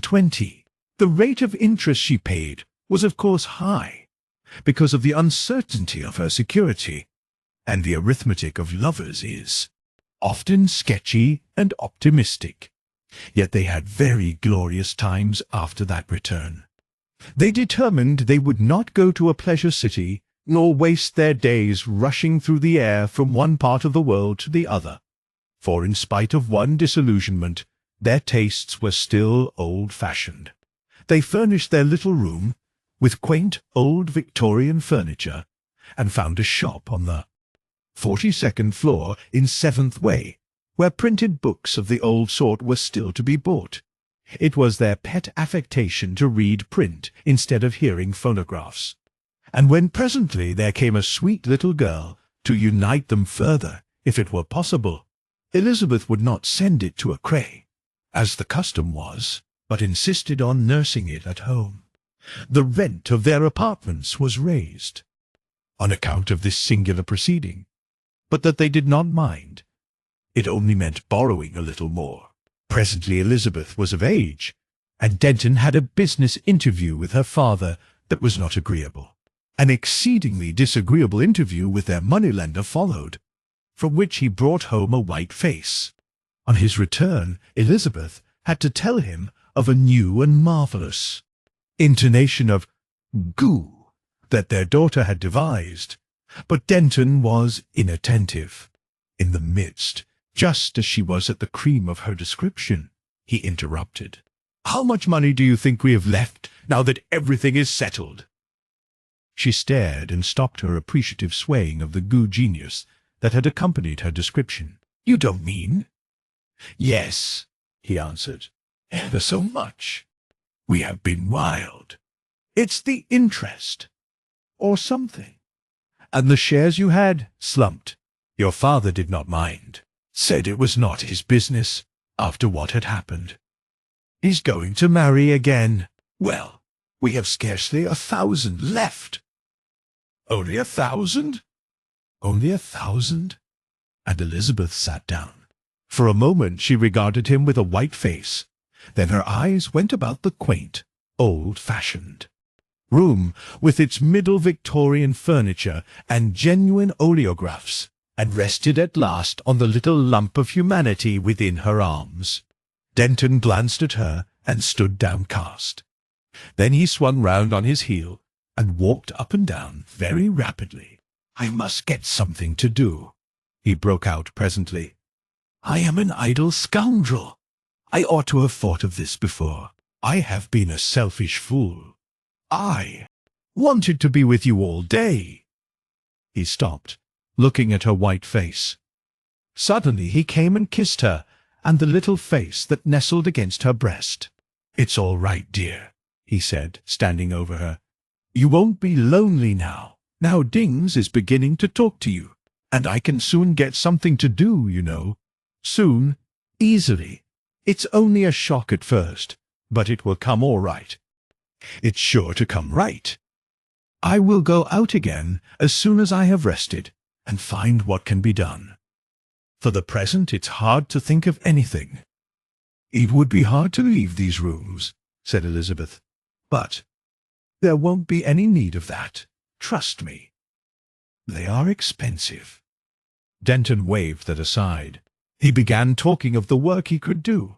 He was not very explicit what it would be, but he was quite sure that there was something to keep them comfortably in the happy middle class, whose way of life was the only one they knew. "There are 33 million people in London," he said. "Some of them must have need of me. Some must. The trouble is, well, Bindon, that brown little old man your father wanted you to marry, he's an important person. I can't go back to my flying stage work, because he is now a commissioner of the flying stage clerks." "I didn't know that," said Elizabeth. "He was made that in the last few weeks all things would be easy enough, for they liked me on the flying stage. But there's dozens of other things to be done." "Dozens. Don't you worry, dear.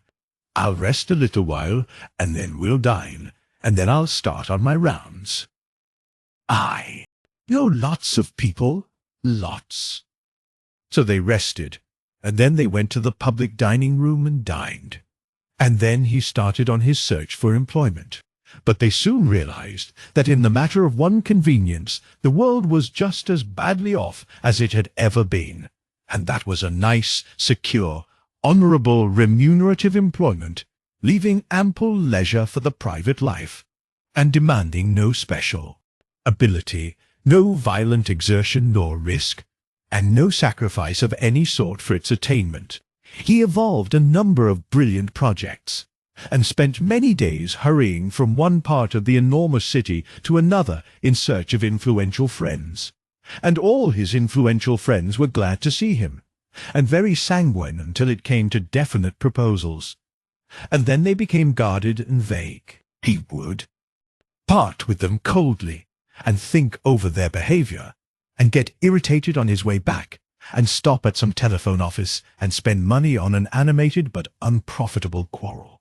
And as the days passed, he got so worried and irritated that even to seem kind and careless before Elizabeth cost him an effort, as she, being a loving woman, perceived very clearly after an extremely complex preface. One day she helped him out with a painful suggestion. He had expected her to weep and give way to despair when it came to selling all their joyfully bought early Victorian treasures, their quaint objects of art, their antimacassars, bead mats, rep curtains, veneered furniture, gold-framed steel engravings and pencil drawings, wax flowers under shades, stuffed birds, and all sorts of choice old things. But it was she who made the proposal. The sacrifice seemed to fill her with pleasure, and so did the idea of shifting to apartments 10 or 12 floors lower in another hotel. "So long as Dings is with us, nothing matters," she said. "It's all experience." So he kissed her, said she was braver than when she fought the sheepdogs, called her Boadicea, and abstained very carefully from, reminding her that they would have to pay a considerably higher rent on account of the little voice with which Dings greeted the perpetual uproar of the city. His idea had been to get Elizabeth out of the way when it came to selling the absurd furniture about which their affections were twined and tangled. But when it came to the sale, it was Elizabeth who haggled with the dealer while Denton went about the running ways of the city, white and sick with sorrow and the fear of what was still to come.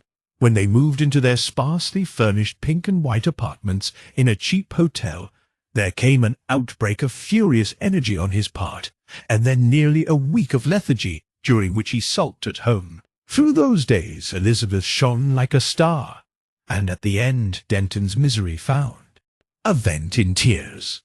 And then he went out into the city ways again, and, to his utter amazement, found some work to do. His standard of employment had fallen steadily until at last it had reached the lowest level of independent workers. At first he had aspired to some high official position in the great flying or wind vane or water companies, or to an appointment on one of the general intelligence organizations that had replaced newspapers, or to some professional partnership, but those were the dreams of the beginning. From that he had passed to speculation, and 300 gold lions out of Elizabeth's 1,000 had vanished one evening in the share market. Now he was glad his good looks secured him a trial in the position of salesman to the Susanna Hat Syndicate, a syndicate dealing in ladies' caps, hair decorations, and hats. For though the city was completely covered in, ladies still wore extremely elaborate and beautiful hats at the theatres and places of public worship. It would have been amusing if one could have confronted a Regent Street shopkeeper of the 19th century with the development of his establishment in which Denton's duties lay. 19th Way was still sometimes called Regent Street, but it was now a street of moving platforms and nearly 800 feet wide. The middle space was immovable and gave access by staircases descending into subterranean ways to the houses on either side. Right and left were an ascending series of continuous platforms, each of which travelled about 5 miles an hour faster than the one internal to it, so that one could step from platform to platform until one reached the swiftest outer way, and so go about the city. The establishment of the Susanna Hat Syndicate projected a vast facade upon the outer way, sending out overhead at either end an overlapping series of huge white glass screens, on which gigantic animated pictures of the faces of well-known beautiful living women wearing novelties in hats were thrown. A dense crowd was always collected in the stationary central way, watching a vast kinematograph which displayed the changing fashion. The whole front of the building was in perpetual chromatic change, and all down the facade 400 feet it measured, and all across the street of moving ways, laced and winked and glittered in 1,000 varieties of colour and lettering the inscription, Susanna, Etz, Susanna, Etz, Susanna, Etz. A broadside of gigantic phonographs drowned all conversation in the moving way and roared hats at the passer-by, while far down the street and up, other batteries counselled the public to walk down for Susanna, and queried, "Why don't you buy the girl a hat?" for the benefit of those who chanced to be deaf. And deafness was not uncommon in the London of that age. Inscriptions of all sizes were thrown from the roof above upon the moving platforms themselves, and on one's hand, or on the bald head of the man before one, or on a lady's shoulders, or in a sudden jet of flame before one's feet, the moving finger wrote in unanticipated letters of fire, "Etz Archip Tit," or simply Etz, and so high was the pitch at which the city lived, so trained became one's eyes and ears to ignore all sorts of advertisement, that many a citizen had passed that place thousands of times, and was still unaware of the existence of the Susanna Hat Syndicate. To enter the building, one descended the staircase in the middle way and walked through a public passage in which pretty girls promenaded, girls who were willing to wear a ticketed hat for a small fee. The entrance chamber was a large hall, in which wax heads fashionably adorned rotated gracefully upon pedestals, and from this one passed through a cash office to an interminable series of little rooms, each room with its salesman, its 3 or 4 hats and pins, its mirrors, its kinematographs, telephones, and hat slides in communication with the central depot, its comfortable lounge and tempting refreshments. A salesman in such an apartment did Denton now become. It was his business to attend to any of the incessant stream of ladies who chose to stop with him, to behave as winningly as possible, to offer refreshment, to converse on any topic the possible customer chose, and to guide the conversation dexterously but not insistently towards hats. He was to suggest trying on various types of hat, and to show by his manner and bearing, but without any coarse flattery, the enhanced impression made by the hats he wished to sell. He had several mirrors, adapted by various subtleties of curvature and tint to different types of face and complexion, and much depended on the proper use of these. Denton flung himself at these curious and not very congenial duties with a good will and energy that would have amazed him a year before, but all to no purpose. The senior manageress, who had selected him for appointment and conferred various small marks of favour upon him, suddenly changed in her manner, declared for no assignable cause that he was stupid, and dismissed him at the end of 6 weeks of salesmanship. So Denton had to resume his ineffectual search for employment. This second search did not last very long. Their money was at the ebb. To eke it out a little longer, they resolved to part with their darling Dings, and took that small person to one of the public creches that abounded in the city. That was the common use of the time.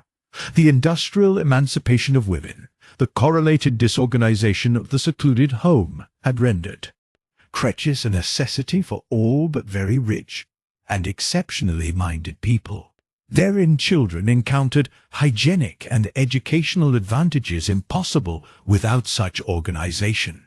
Creches were of all classes and types of luxury, down to those of the labor company, where children were taken on credit, to be redeemed in labor as they grew up. But both Denton and Elizabeth being, as I have explained, strange old-fashioned young people, full of 19th-century ideas, hated these convenient creches exceedingly, and at last took their little daughter to one with extreme reluctance. They were received by a motherly person in a uniform who was very brisk and prompt in her manner, until Elizabeth wept at the mention of parting from her child. The motherly person, after a brief astonishment at this unusual emotion, changed suddenly into a creature of hope and comfort, and so won Elizabeth's gratitude for life. They were conducted into a vast room presided over by several nurses, and with hundreds of 2-year-old girls grouped about the toy-covered floor. This was the 2-year-old room. 2 nurses came forward, and Elizabeth watched their bearing towards Dings with jealous eyes. They were kind. It was clear they felt kind.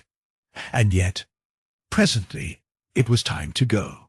By that time, Dings was happily established in a corner, sitting on the floor with her arms filled, and herself, indeed, for the most part, hidden by an unaccustomed wealth of toys.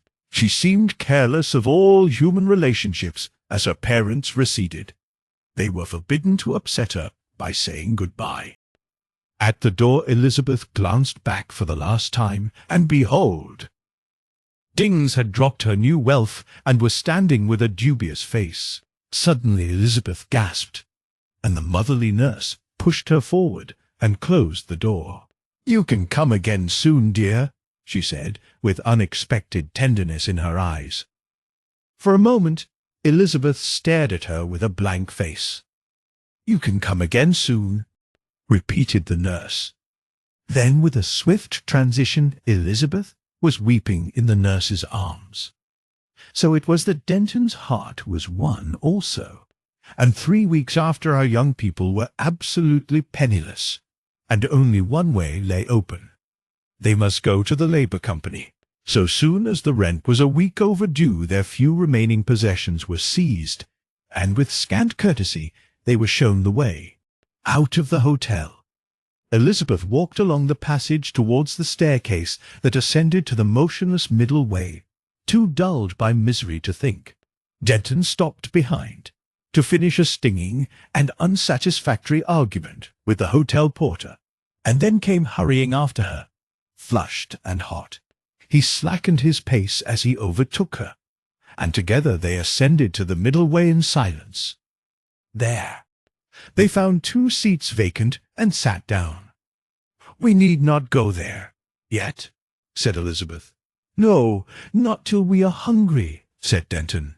They said no more. Elizabeth's eyes sought a resting place and found none. To the right roared the eastward ways, to the left the ways in the opposite direction, swarming with people. Backwards and forwards along a cable overhead rushed a string of gesticulating men, dressed like clowns, each marked on back and chest with one gigantic letter, so that altogether they spelt out Purkinje's Digestive Pills. An anemic little woman in horrible coarse blue canvas pointed a little girl to one of this string of hurrying advertisements. "Look," said the anemic woman, "there's your father." "Which?" said the little girl. "Him with his nose coloured red," said the anemic woman. The little girl began to cry, and Elizabeth could have cried too. "Ain't he kicking his legs, just?" said the anemic woman in blue, trying to make things bright again. "Looky, now." On the facade to the right, a huge, intensely bright disk of weird colour span incessantly, and letters of fire that came and went spelt out. "Does this make you giddy?" Then a pause, followed by "Take a Purkinje's Digestive Pill." A vast and desolating braying began.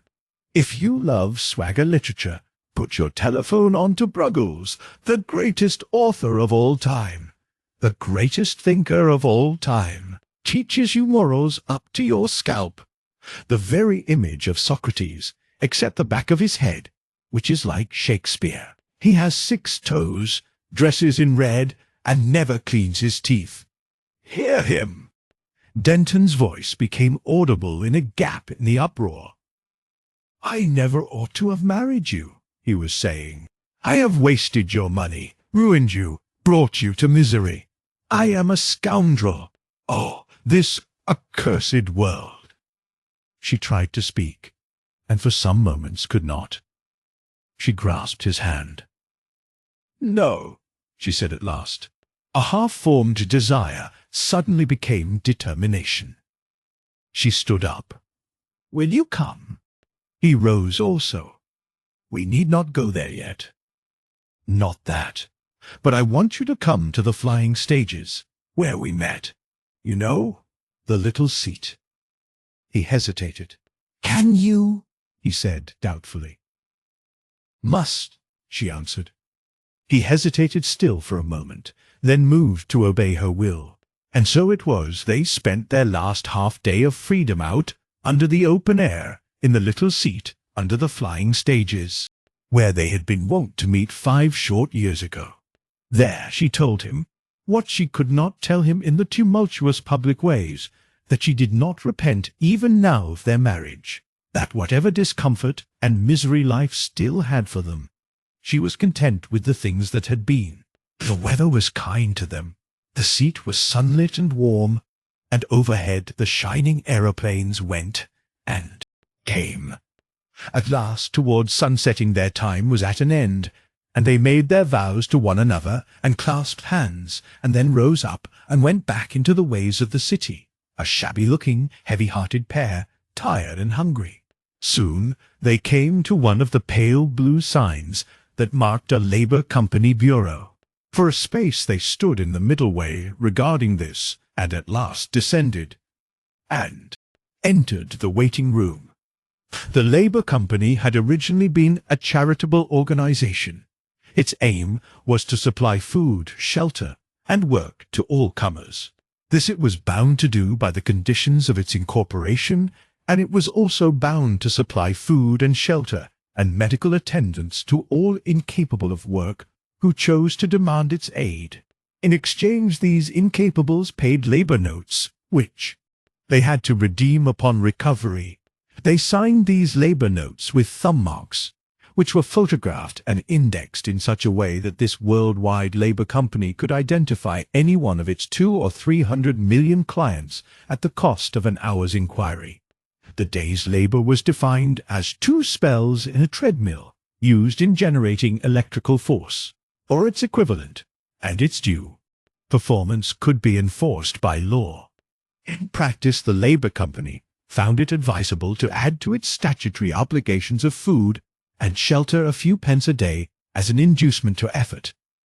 And its enterprise had not only abolished pauperization altogether, but supplied practically all but the very highest and most responsible labor throughout the world. Nearly a third of the population of the world were its serfs and debtors from the cradle to the grave. In this practical, unsentimental way, the problem of the unemployed had been most satisfactorily met and overcome. No one starved in the public ways, and no rags, no costume less sanitary and sufficient than the Labour Company's hygienic but inelegant blue canvas, pained the eye throughout the whole world. It was the constant theme of the phonographic newspapers how much the world had progressed since 19th century days, when the bodies of those killed by the vehicular traffic or dead of starvation were, they alleged, a common feature in all the busier streets. Denton and Elizabeth sat apart in the waiting room until their turn came. Most of the others collected there seemed limp and taciturn, but 3 or 4 young people gaudily dressed made up for the quietude of their companions. They were life clients of the company, born in the company's cray, and destined to die in its hospital, and they had been out for a spree with some shillings or so of extra pay. They talked vociferously in a later development of the Cockney dialect, manifestly very proud of themselves. Elizabeth's eyes went from these to the less assertive figures. One seemed exceptionally pitiful to her. It was a woman of perhaps 45, with gold-stained hair and a painted face, down which abundant tears had trickled. She had a pinched nose, hungry eyes, lean hands and shoulders, and her dusty, worn-out finery told the story of her life. Another was a grey-bearded old man in the costume of a bishop of one of the high episcopal sects, for religion was now also a business, and had its ups and downs. And beside him a sickly, dissipated-looking boy of perhaps 22 glared at fate. Presently Elizabeth, and then Denton interviewed the manageress, for the company preferred women in this capacity, and found she possessed an energetic face, a contemptuous manner, and a particularly unpleasant voice. They were given various checks, including one to certify that they need not have their heads cropped, and when they had given their thumb marks, learnt the number corresponding thereunto, and exchanged their shabby middle-class clothes for duly numbered blue canvas suits, they repaired to the huge plain dining-room for their first meal under these new conditions. Afterwards, they were to return to her for instructions about their work.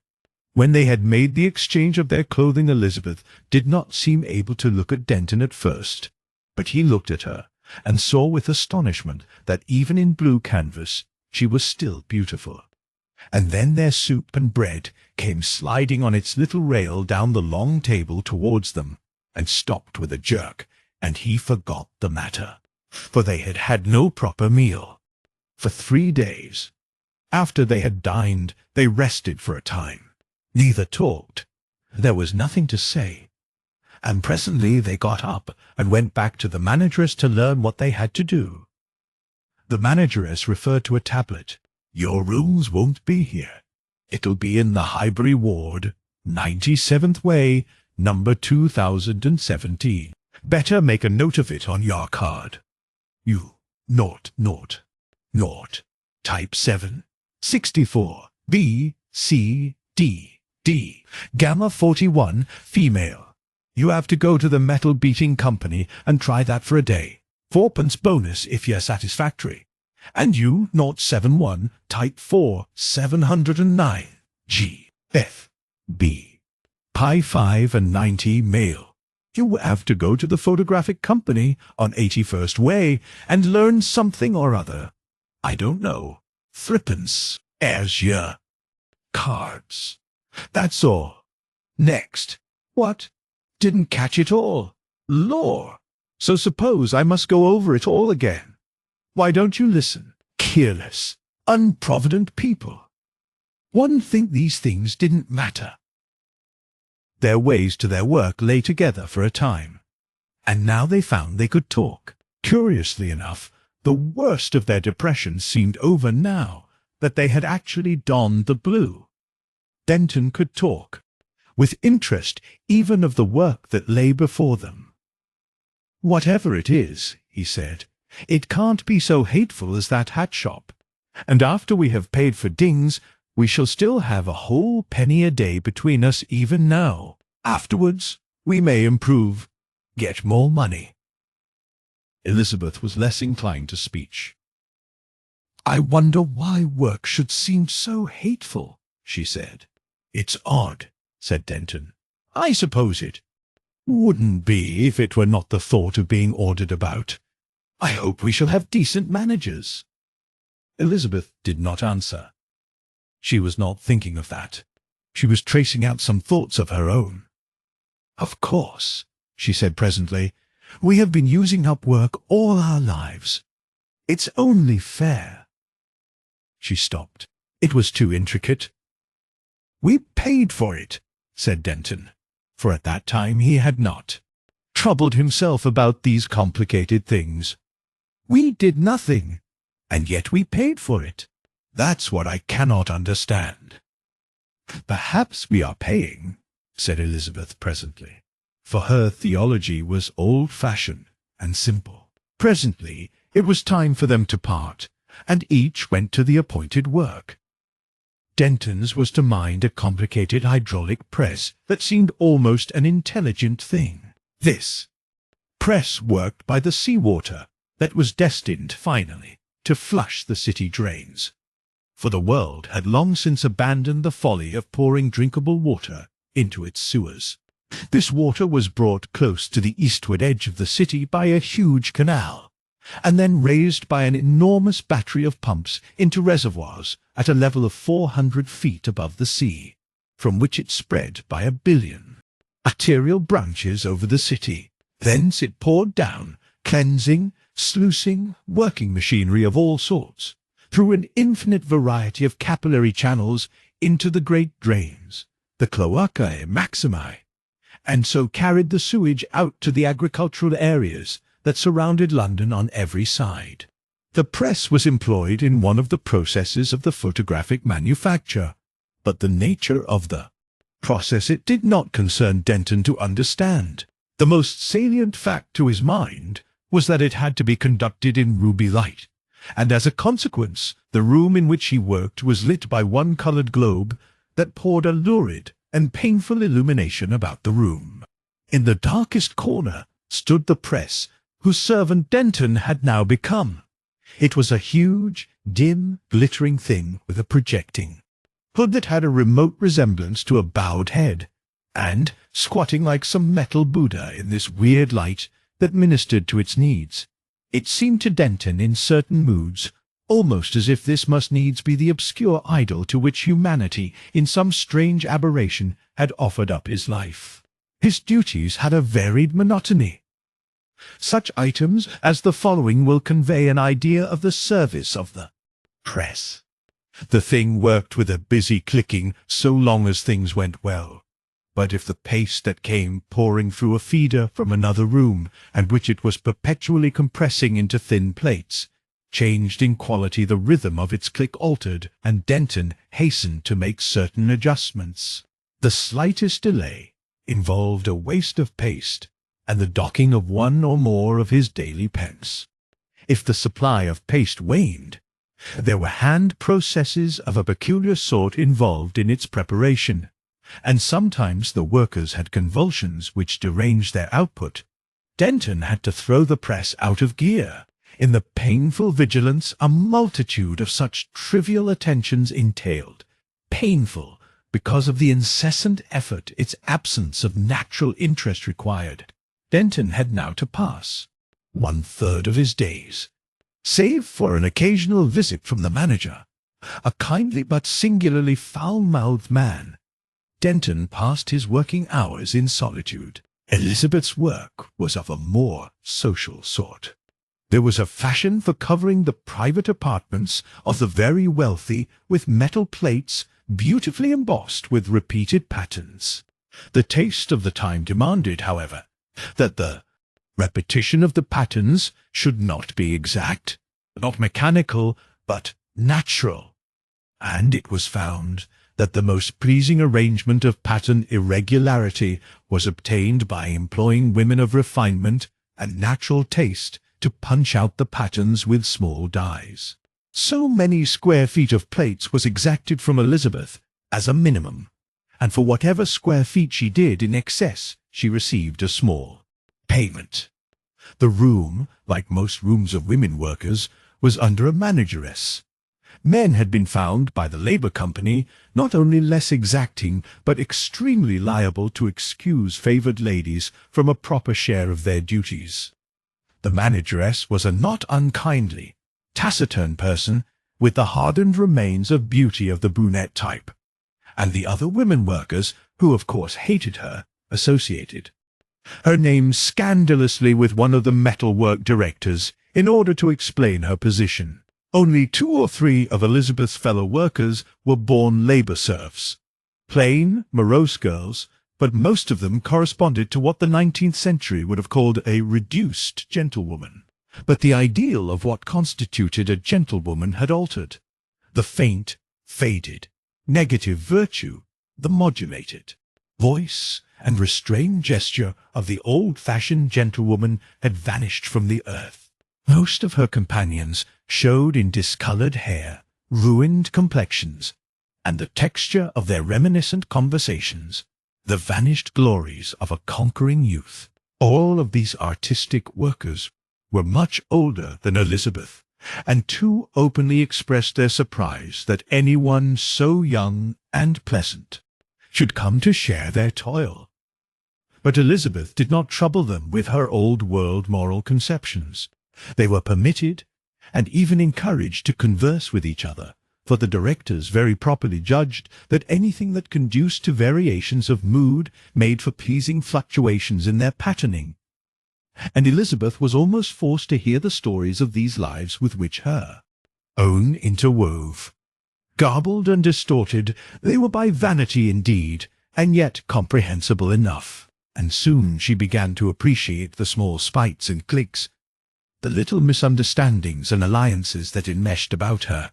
One woman was excessively garrulous and descriptive about a wonderful son of hers. Another had cultivated a foolish coarseness of speech that she seemed to regard as the wittiest expression of originality conceivable. A third mused for ever on dress, and whispered to Elizabeth how she saved her pence day after day, and would presently have a glorious day of freedom, wearing, and then followed hours of description.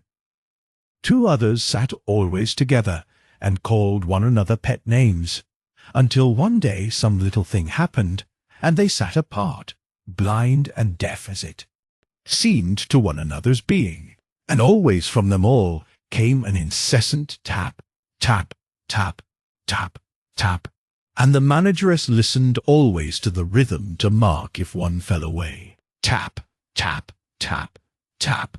So their days passed, so their lives must pass. Elizabeth sat among them, kindly and quiet, grey-hearted, marvelling at fate. Tap, tap, tap, tap, tap, tap, tap. So there came to Denton and Elizabeth a long succession of laborious days that hardened their hands, wove strange threads of some new and sterner substance into the soft prettiness of their lives, and drew grave lines and shadows on their faces. The bright, convenient ways of the former life had receded to an inaccessible distance. Slowly they learnt the lesson of the underworld. Sombre and laborious, vast and pregnant, there were many little things happened, things that would be tedious and miserable to tell, things that were bitter and grievous to bear, indignities, tyrannies, such as must ever season the bread of the poor in cities, and one thing that was not little, but seemed like the utter blackening of life to them, which was that the child they had given life to sickened and died. But that story, that ancient, perpetually recurring story, has been told so often, has been told so beautifully, that there is no need to tell it over again here. There was the same sharp fear, the same long anxiety, the deferred inevitable blow, and the black silence. It has always been the same. It will always be the same. It is one of the things that must be. And it was Elizabeth who was the first to speak, after Anne, aching, dull interspace of days, not indeed of the foolish little name that was a name no longer, but of the darkness that brooded over her soul. They had come through the shrieking, tumultuous ways of the city together. The clamour of trade, of yelling competitive religions, of political appeal, had beat upon deaf ears. The glare of focused lights, of dancing letters, and fiery advertisements had fallen upon the set, miserable faces unheeded. They took their dinner in the dining hall at a place apart. "I want," said Elizabeth clumsily, "to go out to the flying stages, to that seat. Here one can say nothing." "It will be night," he said. "I have asked. It is a fine night." She stopped. He perceived she could find no words to explain herself. Suddenly he understood that she wished to see the stars once more, the stars they had watched together from the open downland in that wild honeymoon of theirs 5 years ago. Something caught at his throat. He looked away from her. "There will be plenty of time to go," he said in a matter-of-fact tone. And at last they came out to their little seat on the flying stage and sat there for a long time in silence. The little seat was in shadow, but the zenith was pale blue with the effulgence of the stage overhead, and all the city spread below them, squares and circles and patches of brilliance caught in a meshwork of light. The little stars seemed very faint and small. Near as they had been to the old world watcher, they had become now infinitely remote. Yet one could see them in the darkened patches amidst the glare, and especially in the northward sky, the ancient constellations gliding steadfast and patient about the pole. Long our two people sat in silence, and at last Elizabeth sighed. "If I understood," she said, "if I could understand. When one is down there, the city seems everything. The noise, the hurry, the voices. You must live, you must scramble. Here, it is nothing, a thing that passes. One can think in peace." "Yes," said Denton. "How flimsy it all is. From here more than half of it is swallowed by the night. It will pass." "We shall pass first," said Elizabeth. "I know," said Denton. "If life were not a moment, the whole of history would seem like the happening of a day. Yes, we shall pass, and the city will pass, and all the things that are to come, man, and the overman, and wonders unspeakable. And yet—" He paused, and then began afresh. "I know what you feel, at least I fancy.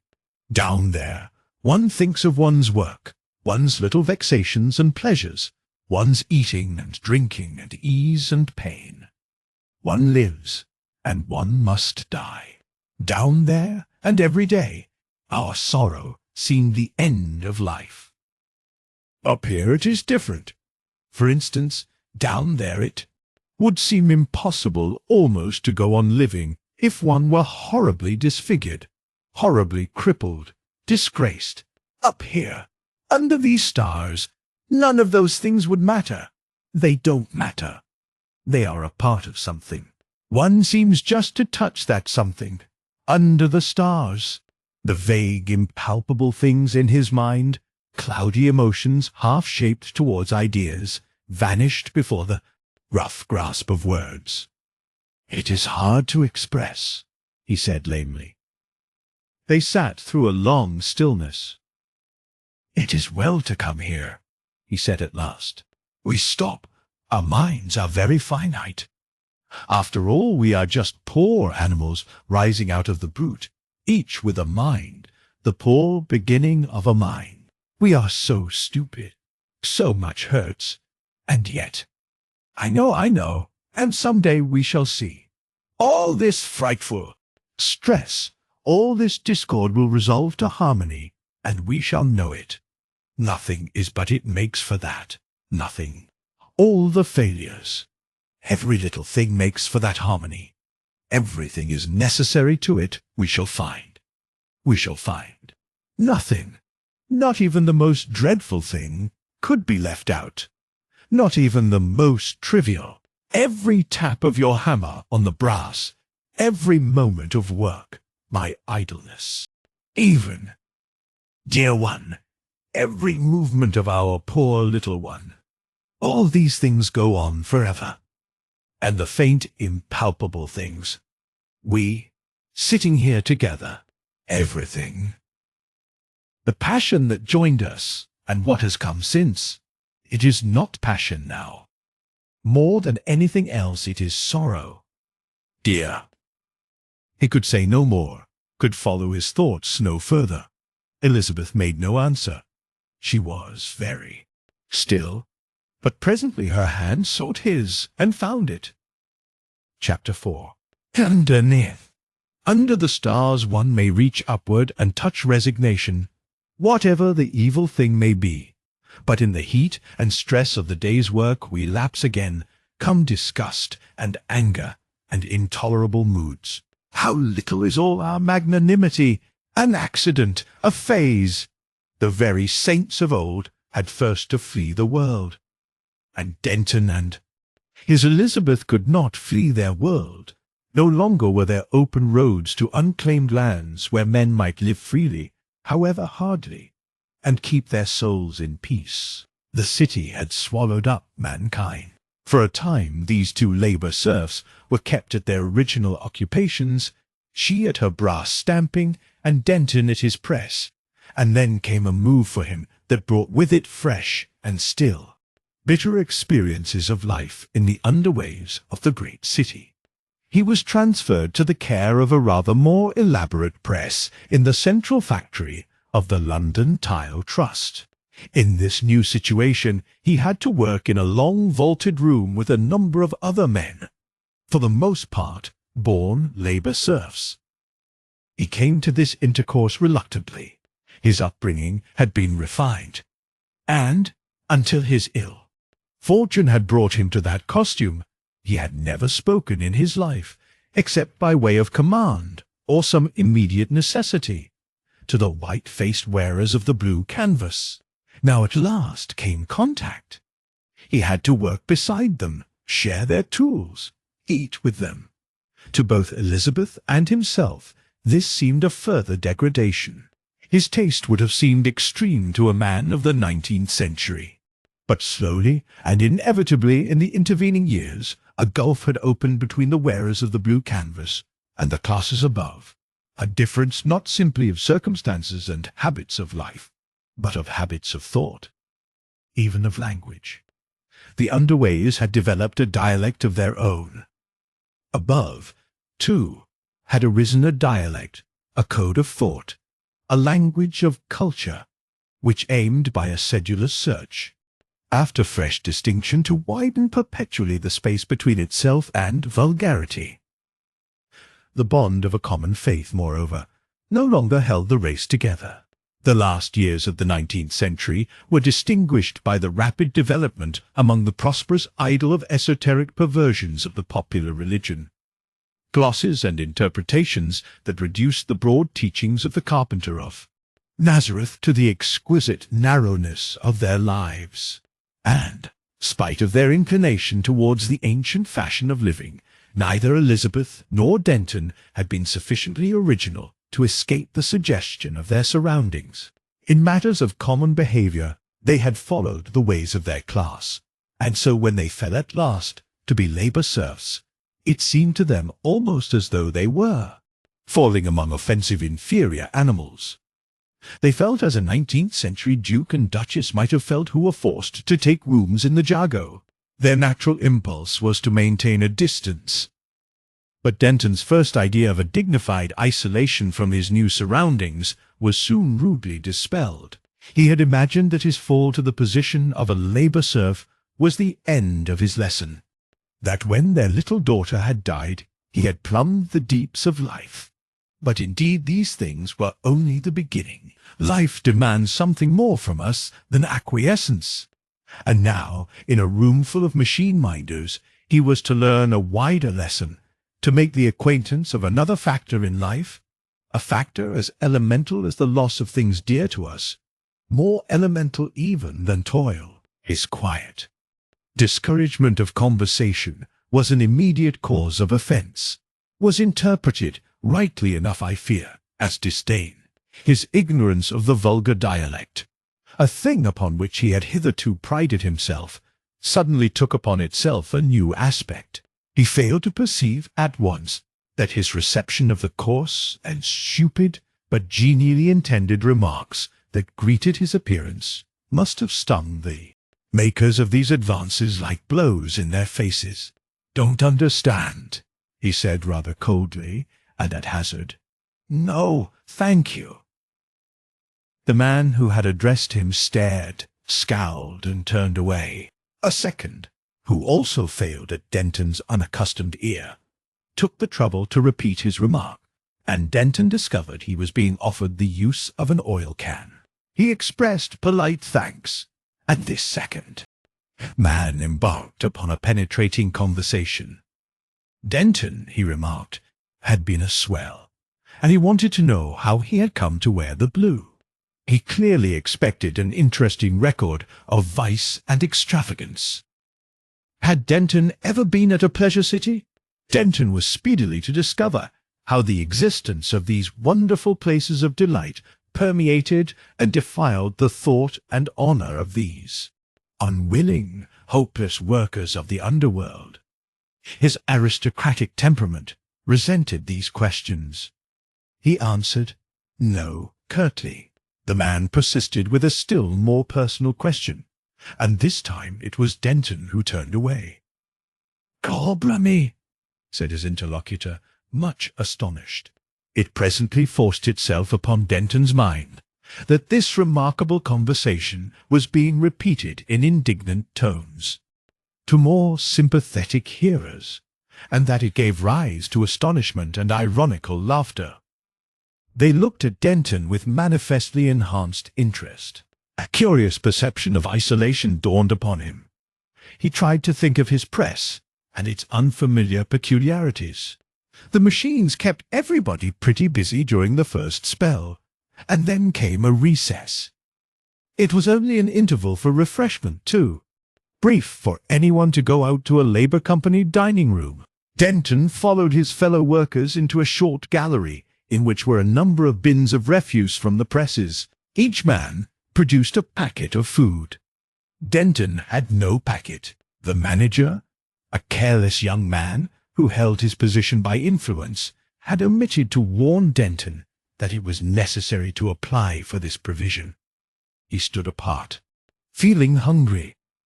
The others drew together in a group and talked in undertones, glancing at him ever and again. He became uneasy. His appearance of disregard cost him an increasing effort.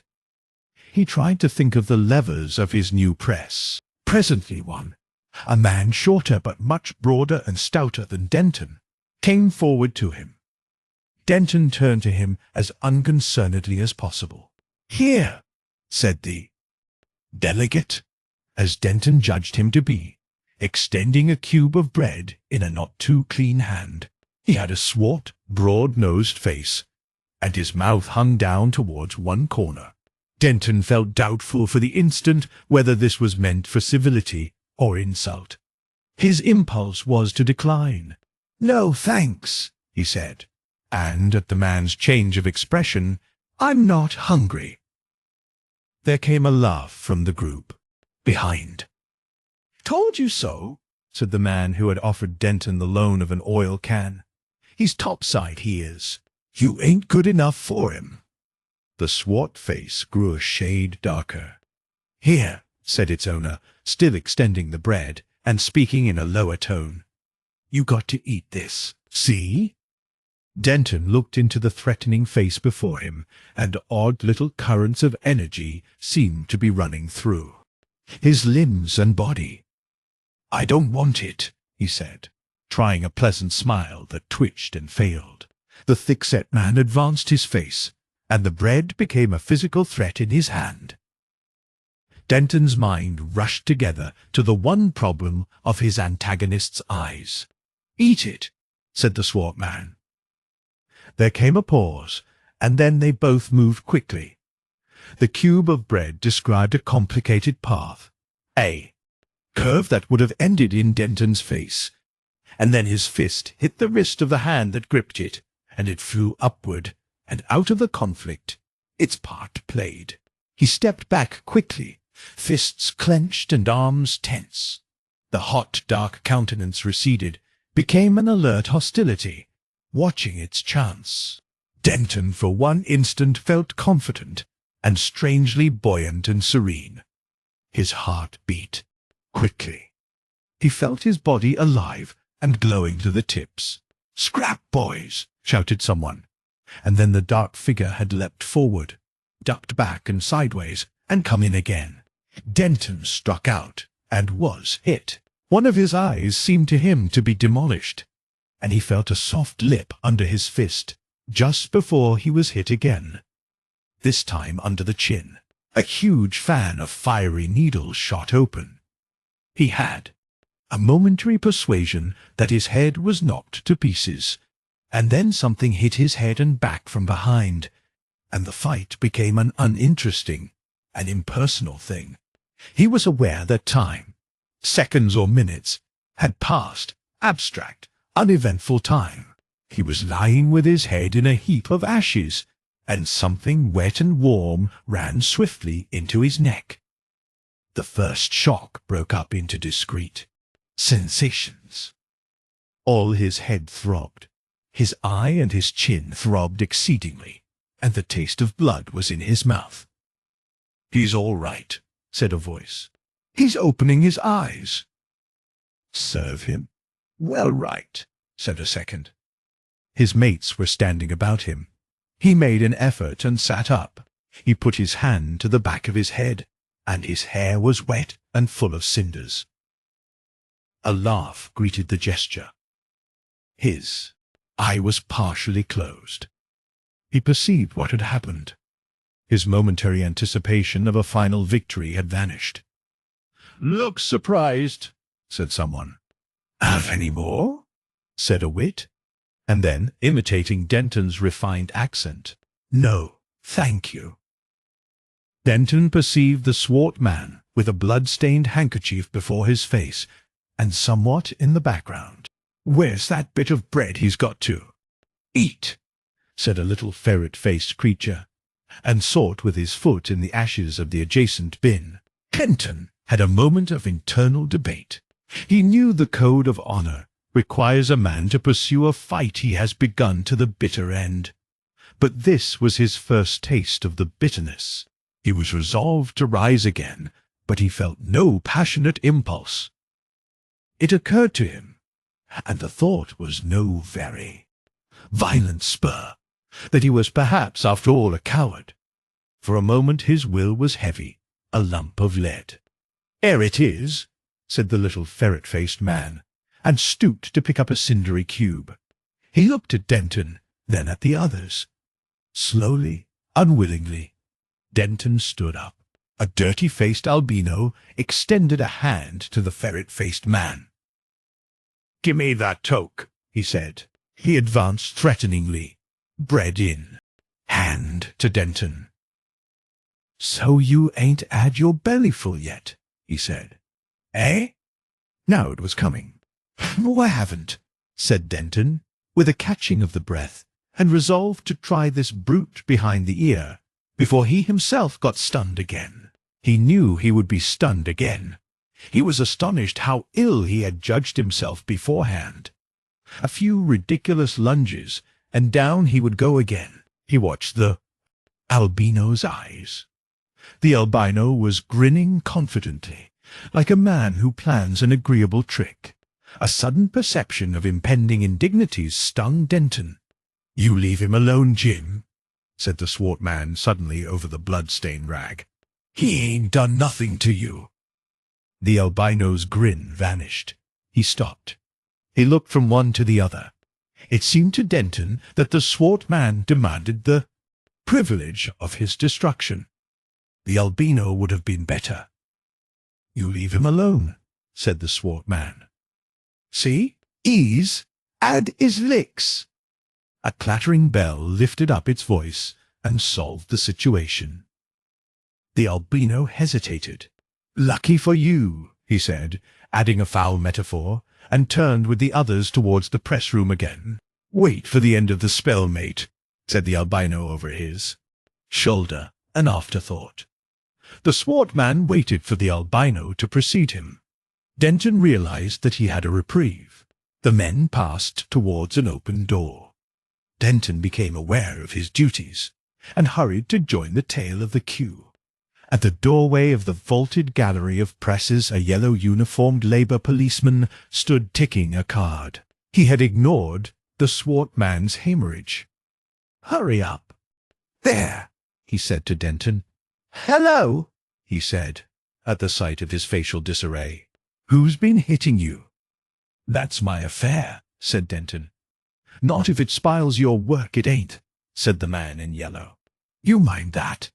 Denton made no answer. He was a rough, a labourer. He wore the blue canvas. The laws of assault and battery, he knew, were not for the likes of him. He went to his press. He could feel the skin of his brow and chin and head lifting themselves to noble bruises, felt the throb and pain of each aspiring contusion. His nervous system slid down to lethargy. At each movement in his press adjustment, he felt he lifted a weight. And as for his honour, that too throbbed and puffed. How did he stand? What precisely had happened in the last 10 minutes? What would happen next? He knew that here was enormous matter for thought, and he could not think save in disordered snatches. His mood was a sort of stagnant astonishment. All his conceptions were overthrown. He had regarded his security from physical violence as inherent, as one of the conditions of life. So, indeed, it had been while he wore his middle-class costume, had his middle-class property to serve for his defence. But who would interfere among Labour roughs fighting together? And indeed in those days no man would. In the underworld there was no law between man and man.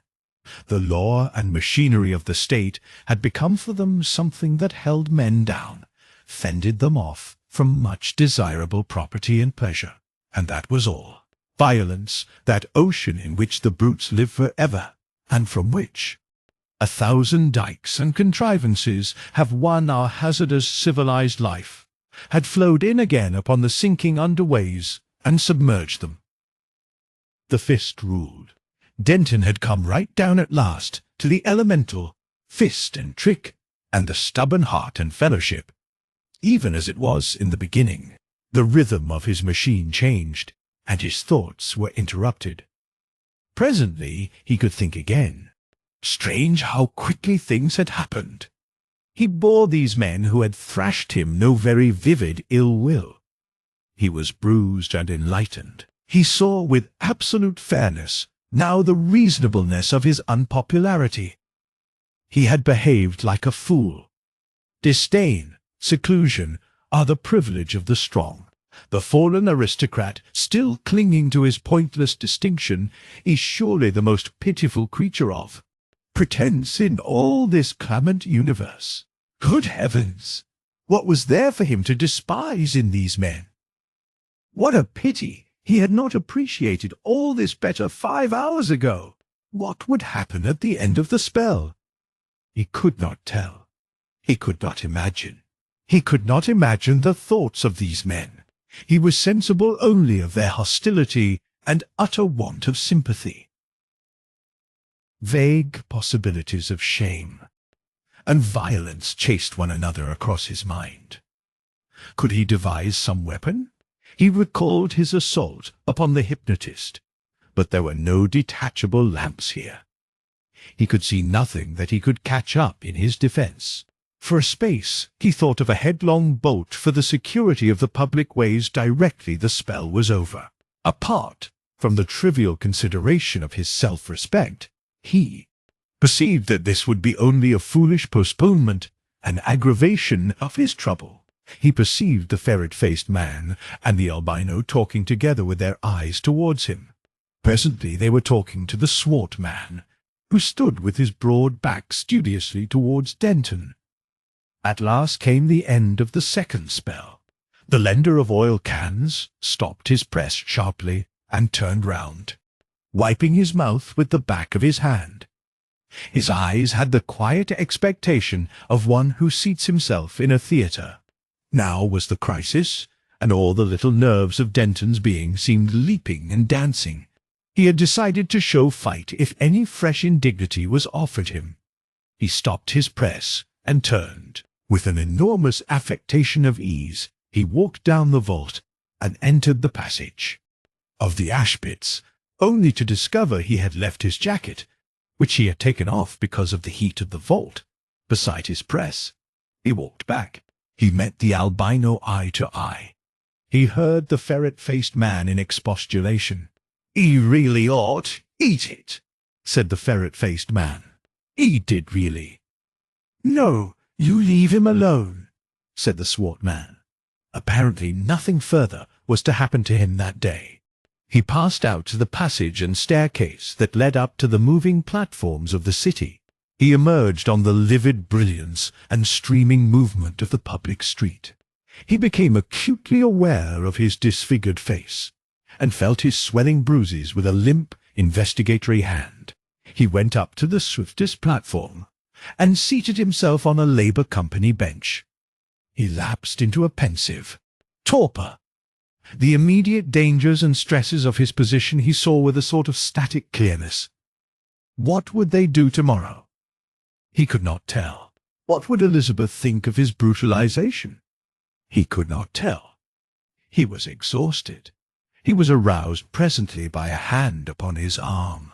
He looked up, and saw the swart man seated beside him. He started. Surely he was safe from violence in the public way. The swart man's face retained no traces of his share in the fight. His expression was free from hostility, seemed almost deferential. "Excuse me," he said, with a total absence of truculence. Denton realized that no assault was intended. He stared, awaiting the next development. It was evident the next sentence was premeditated. "What I was going to say was this," said the swart man, and sought through a silence for further words. "What I was going to say was this," he repeated. Finally, he abandoned that gambit. "You're all right," he cried, laying a grimy hand on Denton's grimy sleeve. "You're all right. You're a gemman. Sorry, very sorry. Wanted to tell you that." Denton realized that there must exist motives beyond a mere impulse to abominable proceedings in the man. He meditated and swallowed an unworthy pride. "I did not mean to be offensive to you," he said, "in refusing that bit of bread." "Meant it friendly," said the swart man, recalling the scene. "But in front of that blasted Whitey and his snigger, well, I had to scrap." "Yes," said Denton with sudden fervour, "I was a fool." "Ah," said the swart man, with great satisfaction, "that's all right. Shake." And Denton shook. The moving platform was rushing by the establishment of a face moulder, and its lower front was a huge display of mirror, designed to stimulate the thirst for more symmetrical features. Denton caught the reflection of himself and his new friend, enormously twisted and broadened. His own face was puffed, one-sided and blood-stained, a grin of idiotic and insincere amiability distorted its latitude. A wisp of hair occluded one eye. The trick of the mirror presented the swart man as a gross expansion of lip and nostril. They were linked by shaking hands. Then abruptly this vision passed, to return to memory in the anemic meditations of a waking dawn.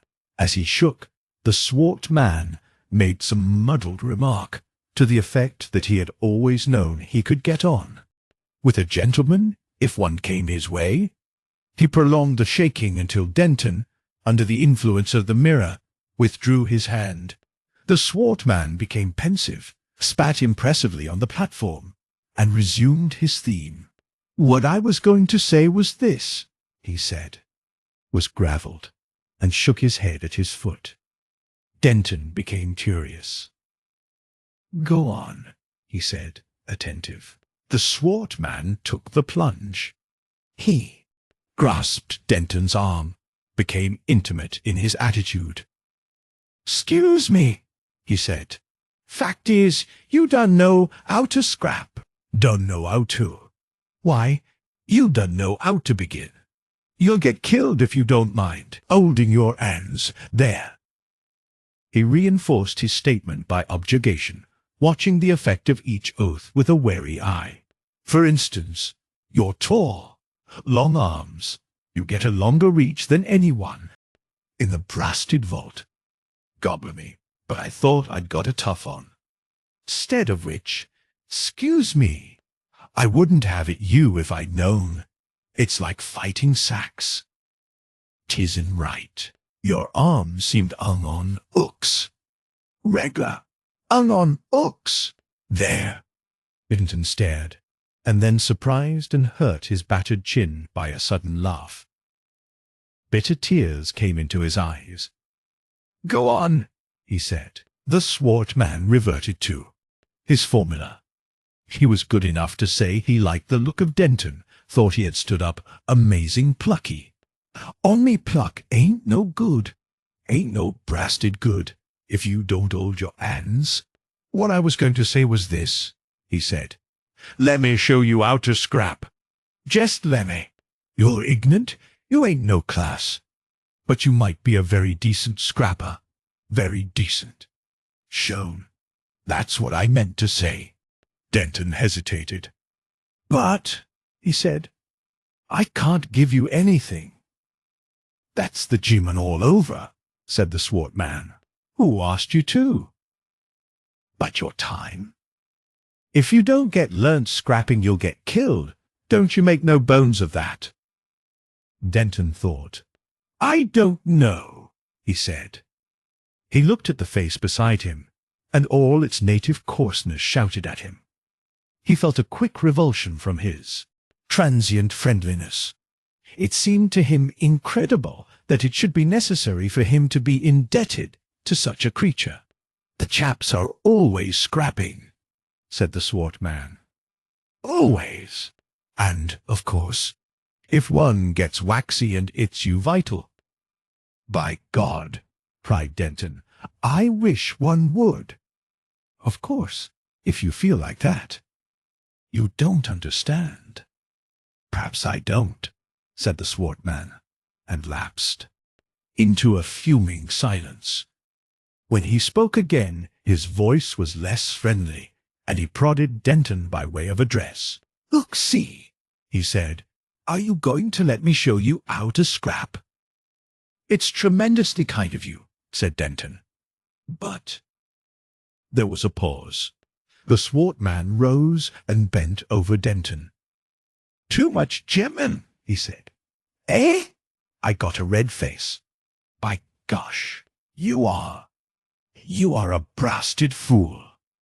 He turned away, and instantly Denton realized the truth of this remark. The swart man descended with dignity to a crossway, and Denton, after a momentary impulse to pursuit, remained on the platform. For a time, the things that had happened filled his mind. In one day, his graceful system of resignation had been shattered beyond hope. Brute force, the final, the fundamental, had thrust its face. Through all his explanations and glosses and consolations, and grinned enigmatically. Though he was hungry and tired, he did not go on directly to the Labour Hotel, where he would meet Elizabeth. He found he was beginning to think. He wanted very greatly to think, and so, wrapped in a monstrous cloud of meditation, he went the circuit of the city on his moving platform twice. You figure him, tearing through the glaring, thunder-voiced city at a pace of 50 miles an hour. The city upon the planet that spins along its chartless path through space many thousands of miles an hour. funking most terribly, and trying to understand why the heart and will in him should suffer and keep alive. When at last he came to Elizabeth, she was white and anxious. He might have noted she was in trouble, had it not been for his own preoccupation. He feared most that she would desire to know every detail of his indignities, that she would be sympathetic or indignant. He saw her eyebrows rise at the sight of him. "I've had rough handling," he said, and gasped. "It's too fresh, too hot. I don't want to talk about it." He sat down with an unavoidable air of sullenness. She stared at him in astonishment, and as she read something of the significant hieroglyphic of his battered face, her lips whitened. Her hand, it was thinner now than in the days of their prosperity, and her first finger was a little altered by the metal punching she did, clenched convulsively. "This horrible world," she said, and said no more. In these latter days they had become a very silent couple. They said scarcely a word to each other that night, but each followed a private train of thought. In the small hours, as Elizabeth lay awake, Denton started up beside her suddenly. He had been lying as still as a dead man. "I cannot stand it," cried Denton. "I will not stand it." She saw him dimly, sitting up, saw his arm lunge as if in a furious blow at the enshrouding night. Then for a space he was still. "It is too much. It is more than one can bear." She could say nothing. To her, also, it seemed that this was as far as one could go. She waited through a long stillness. She could see that Denton sat with his arms about his knees, his chin almost touching them. Then he laughed. "No," he said at last. "I'm going to stand it. That's the peculiar thing. There isn't a grain of suicide in. Not a grain. I suppose all the people with a turn that way have gone. We're going through with it, to the end." Elizabeth thought greyly, and realized that this also was true. "We're going through with it. To think of all who have gone through with it. All the generations. Endless. Endless. Endless. Little beasts that snapped and snarled, snapping and snarling, snapping and snarling, generation after generation." His monotone ended abruptly, resumed after a vast interval. There were 90,000 years of Stone Age, a Denton somewhere in all those years. Apostolic succession. The grace of going through. Let me see.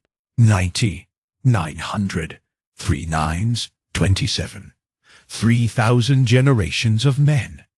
Men more or less, and each fought and was bruised and shamed and somehow held his own, going through with it, passing it on, and thousands more to come perhaps, thousands, passing it on.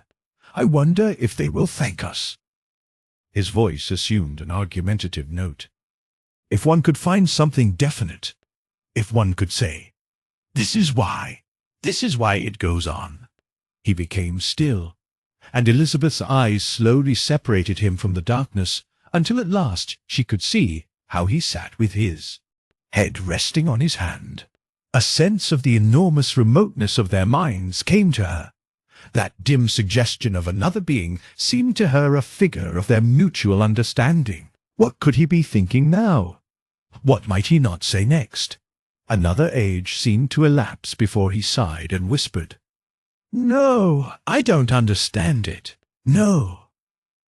Then a long interval, and he repeated this. But the second time it had the tone almost of a solution. She became aware that he was preparing to lie down. She marked his movements, perceived with astonishment how he adjusted his pillow with a careful regard to comfort. He lay down with a sigh of contentment almost. His passion had passed. He lay still, and presently his breathing became regular and deep. But Elizabeth remained with eyes wide open in the darkness until the clamour of a bell and the sudden brilliance of the electric light warned them that the Labour Company had need of them for yet another day. That day came a scuffle with the albino Whitey and the little ferret-faced man. Blunt, the swart artist in scrapping, having first let Denton grasp the bearing of his lesson, intervened, not without a certain quality of patronage. "Drop this air, Whitey, and let the man be," said his gross voice through a shower of indignities.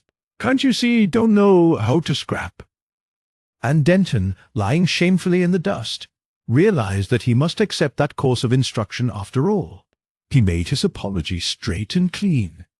He scrambled up and walked to Blunt. "I was a fool, and you are right," he said, "if it isn't too late."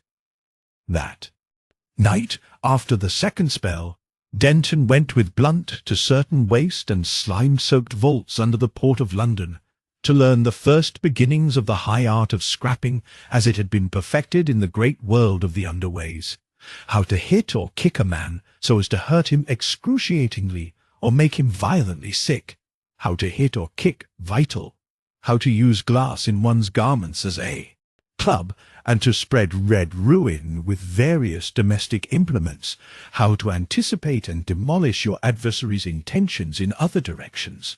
All the pleasant devices, in fact, that had grown up among the disinherited of the great cities of the 20th and 21st centuries were spread out by a gifted exponent for Denton's learning. Blunt's bashfulness fell from him as the instruction proceeded, and he developed a certain expert dignity, a quality of fatherly consideration. He treated Denton with the utmost consideration, only flicking him up a bit now and then to keep the interest hot, and roaring with laughter at a happy fluke of Denton's that covered his mouth with blood. "I'm always careless of my mouth," said Blunt, admitting a weakness. "Always. It don't seem to matter, like just getting bashed in the mouth. Not if your chin's all right. Tasting blood does me good, always. But I better not hit you again." Denton went home, to fall asleep exhausted and wake in the small hours with aching limbs and all his bruises tingling. Was it worth while that he should go on living? He listened to Elizabeth's breathing, and remembering that he must have awaked her the previous night, he lay very still. He was sick with infinite disgust at the new conditions of his life. He hated it all, hated even the genial savage who had protected him so generously. The monstrous fraud of civilization glared stark before his eyes. He saw it as a vast lunatic growth, producing a deepening torrent of savagery below, and above evermore flimsy gentility and silly wastefulness. He could see no redeeming reason, no touch of honor, either in the life he had led or in this life to which he had fallen. Civilization presented itself as some catastrophic product as little concerned with men, save as victims, as a cyclone or a planetary collision. He, and therefore all mankind, seemed living utterly in vain. His mind sought some strange expedients of escape, if not for himself, then at least for Elizabeth. But he meant them for himself. What if he hunted up Mures and told him of their disaster? It came to him as an astonishing thing how utterly Mures and Bindon had passed out of his range. Where were they? What were they doing? From that he passed to thoughts of utter dishonour, and finally, not arising in any way out of this mental tumult, but ending it as dawn ends came the clear and obvious conclusion of the night before, the conviction that he had to go through with things, that, apart from any remoter view, and quite sufficient for all his thought and energy, he had to stand up and fight among his fellows, and quit himself like a man. The second night's instruction was perhaps less dreadful than the first, and the third was even endurable, for Blunt dealt out some praise.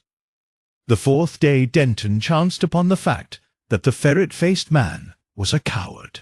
There passed a fortnight of smouldering days and feverish instruction at night. Blunt, with many blasphemies, testified that never had he met so apt a pupil. And all night long, Denton dreamt of kicks and counters and gouges and cunning tricks. For all that time, no further outrages were attempted, for fear of Blunt. And then came the second crisis. Blunt did not come one day. Afterwards, he admitted his deliberate intention, and through the tedious morning Whitey awaited the interval between the spells with an ostentatious impatience. He knew nothing of the scrapping lessons, and he spent the time in telling Denton and the vault generally of certain disagreeable proceedings he had in mind. Whitey was not popular, and the vault disgorged to see him haze the new man with only a languid interest.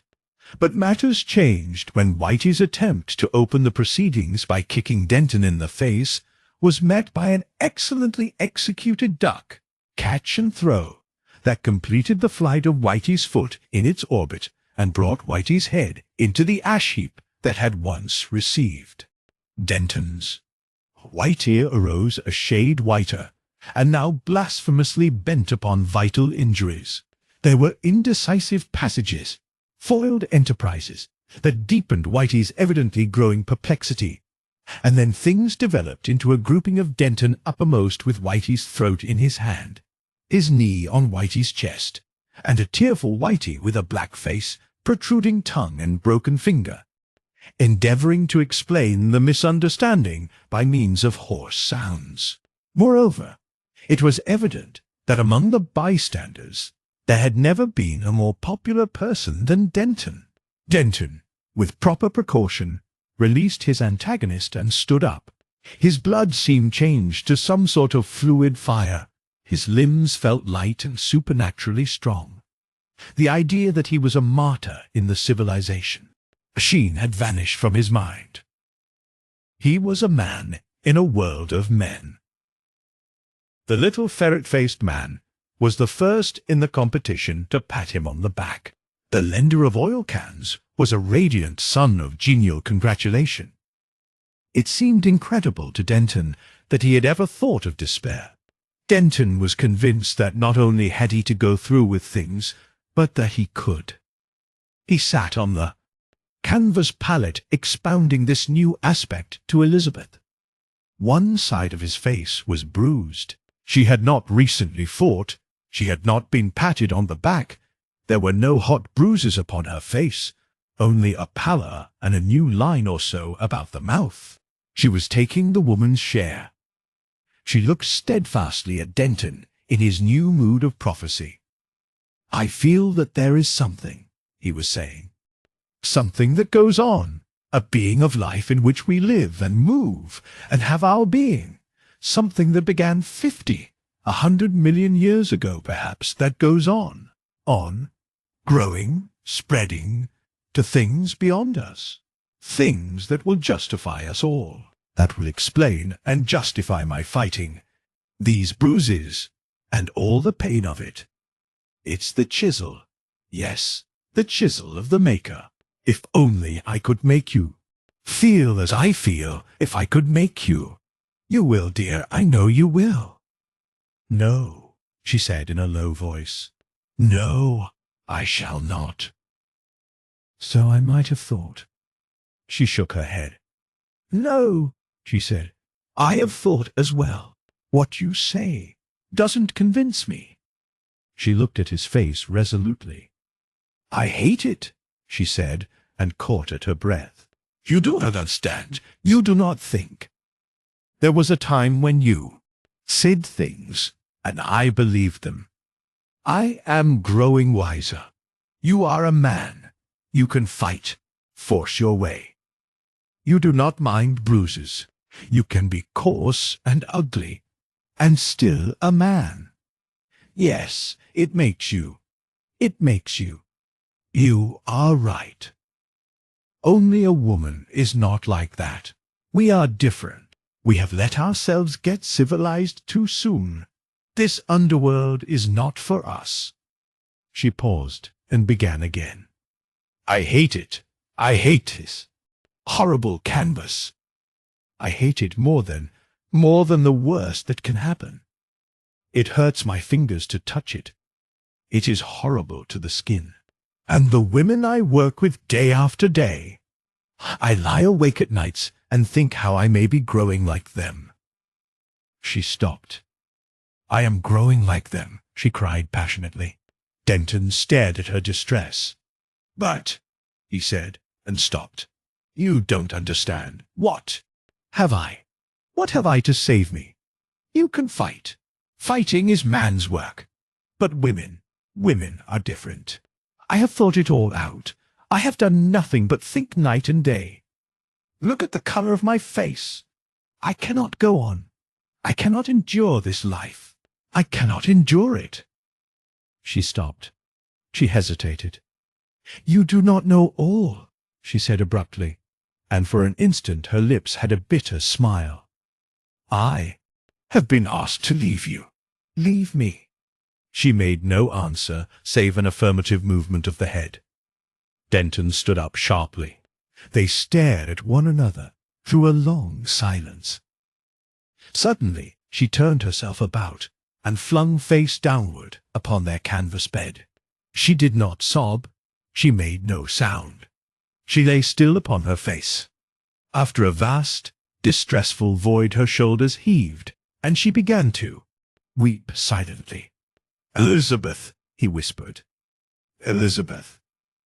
Very softly he sat down beside her, bent down, put his arm across her in a doubtful caress, seeking vainly for some clue to this intolerable situation. "Elizabeth," he whispered in her ear. She thrust him from her with her hand.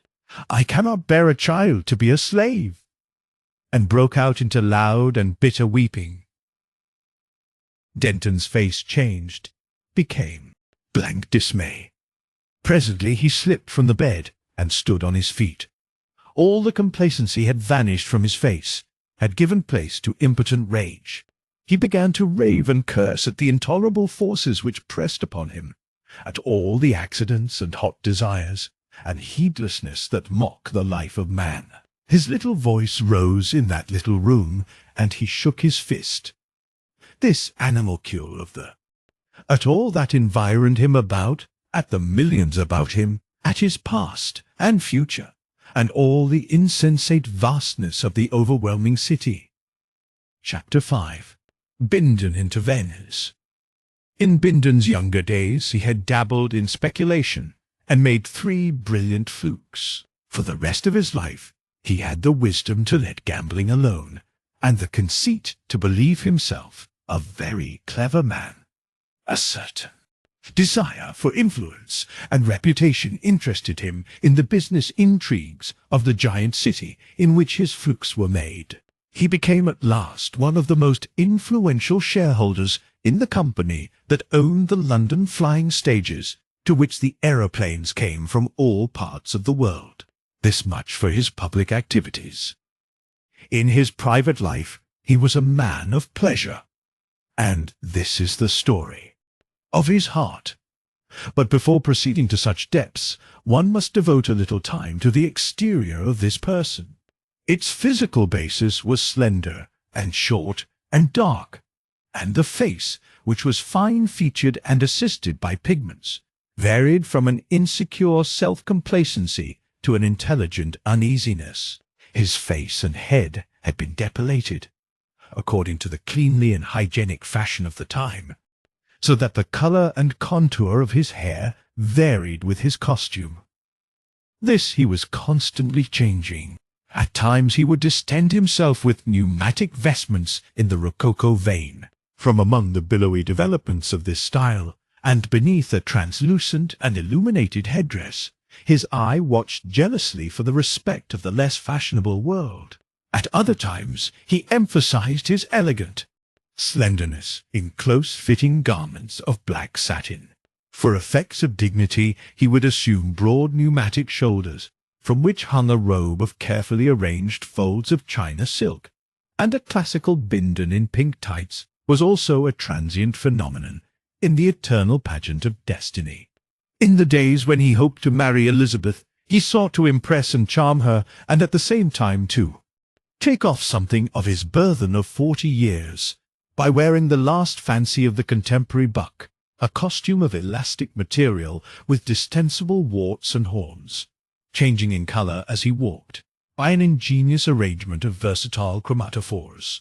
And no doubt, if Elizabeth's affection had not been already engaged by the worthless Denton, and if her tastes had not had that odd bias for old-fashioned ways, this extremely chic conception would have ravished her. Bindon had consulted Elizabeth's father before presenting himself in this garb. He was one of those men who always invite criticism of their costume, and Murray's had pronounced him all that the heart of woman could desire. But the affair of the hypnotist proved that his knowledge of the heart of woman was incomplete. Bindon's idea of marrying had been formed some little time before Murray's threw Elizabeth's budding womanhood in his way. It was one of Bindon's most cherished secrets that he had a considerable capacity for a pure and simple life of a grossly sentimental type. The thought imparted a sort of pathetic seriousness to the offensive and quite inconsequent and unmeaning excesses which he was pleased to regard as dashing wickedness, and which a number of good people also were so unwise as to treat in that desirable manner. As a consequence of these excesses, and perhaps by reason also of an inherited tendency to early decay, his liver became seriously affected, and he suffered increasing inconvenience when travelling by aeroplane. It was during his convalescence from a protracted bilious attack that it occurred to him that in spite of all the terrible fascinations of vice, if he found a beautiful, gentle, good young woman of a not too violently intellectual type to devote her life to him, he might yet be saved to goodness, and even rear a spirited family in his likeness to solace his declining years. But like so many experienced men of the world, he doubted if there were any good women. Of such as he had heard tell, he was outwardly sceptical and privately much afraid. When the aspiring Mores effected his introduction to Elizabeth, it seemed to him that his good fortune was complete. He fell in love with her at once.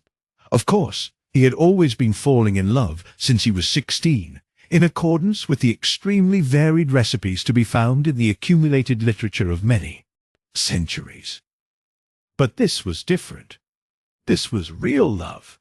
It seemed to him to call forth all the lurking goodness in his nature. He felt that for her sake he could give up a way of life that had already produced the gravest lesions on his liver and nervous system. His imagination presented him with idyllic pictures of the life of the reformed rake.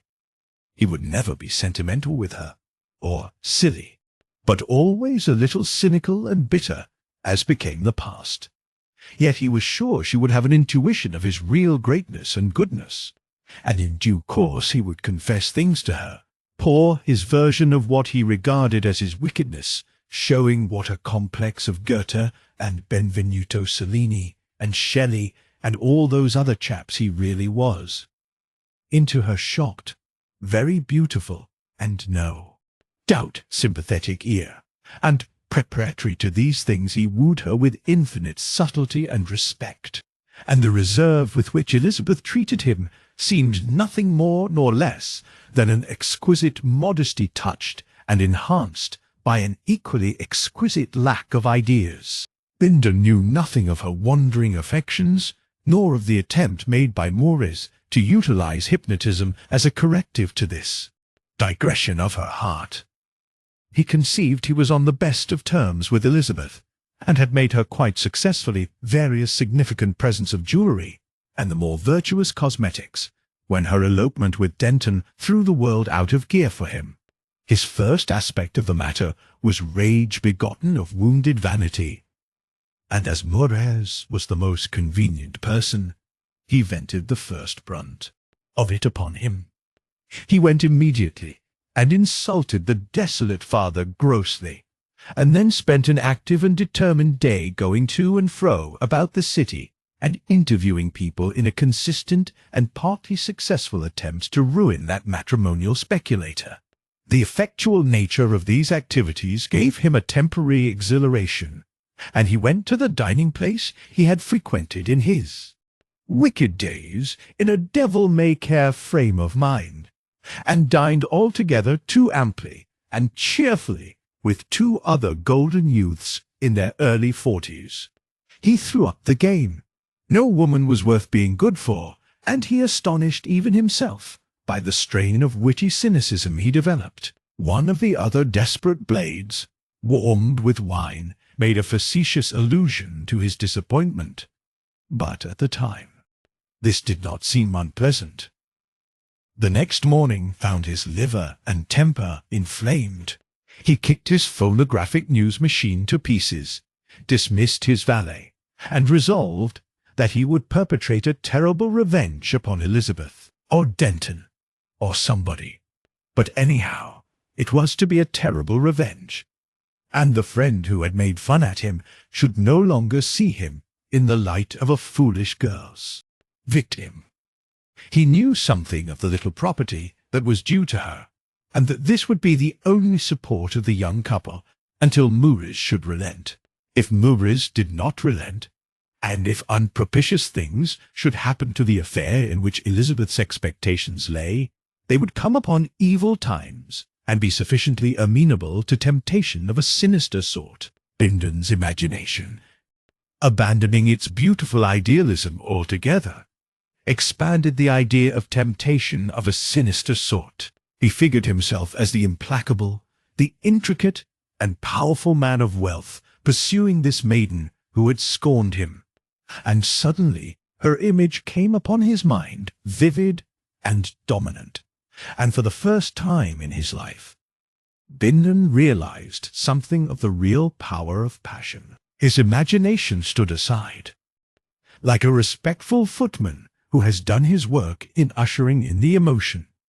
"My God!" cried Bindon, "I will have her, if I have to kill myself to get her." And that other fellow, after an interview with his medical man and a penance for his overnight excesses in the form of bitter drugs, a mitigated but absolutely resolute Bindon sought out Muriz. Muriz he found properly smashed and impoverished and humble, in a mood of frantic self-preservation, ready to sell himself body and soul, much more any interest in a disobedient daughter, to recover his lost position in the world. In the reasonable discussion that followed, it was agreed that these misguided young people should be left to sink into distress, or possibly even assisted towards that improving discipline by Bindon's financial influence. "And then?" said Muriz. "They will come to the Labour Company," said Bindon. "They will wear the blue canvas." "And then?"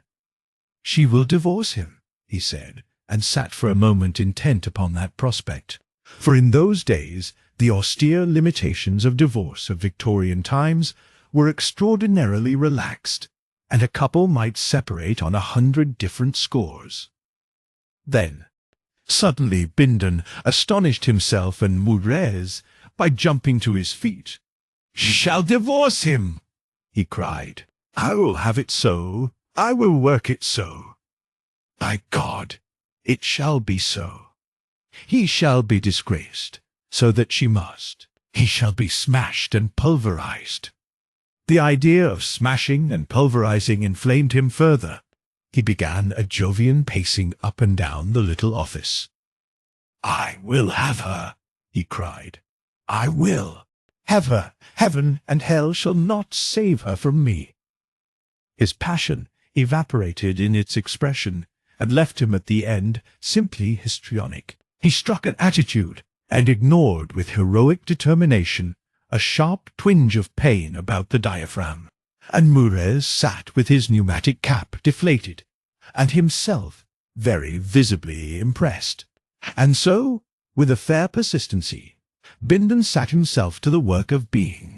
Elizabeth's malignant providence, using with ingenious dexterity every particle of advantage wealth in those days, gave a man over his fellow creatures. A resort to the consolations of religion hindered these operations not at all. He would go and talk with an interesting, experienced, and sympathetic father of the Heismanite sect of the Isis cult, about all the irrational little proceedings he was pleased to regard as his heaven-dismaying wickedness, and the interesting, experienced and sympathetic father, representing heaven dismayed, would with a pleasing affectation of horror suggest simple and easy penances, and recommend a monastic foundation that was airy, cool, hygienic, and not vulgarized, for viscerally disordered penitent sinners of the refined and wealthy type. And after these excursions, Bindon would come back to London quite active and passionate again. He would machinate with really considerable energy, and repair to a certain gallery high above the street of moving ways, from which he could view the entrance to the barrack of the Labour Company in the ward which sheltered Denton and Elizabeth. And at last one day he saw Elizabeth go in, and thereby his passion was renewed. So in the fullness of time the complicated devices of Bindon ripened, and he could go to Mures and tell him that the young people were near despair. "It's time for you," he said, "to let your parental affections have play.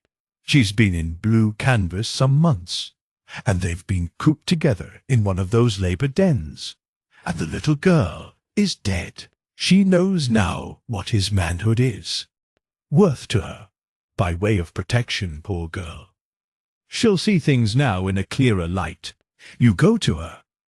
I don't want to appear in this affair yet, and point out to her how necessary it is that she should get a divorce from him." "She's obstinate," said Mures doubtfully.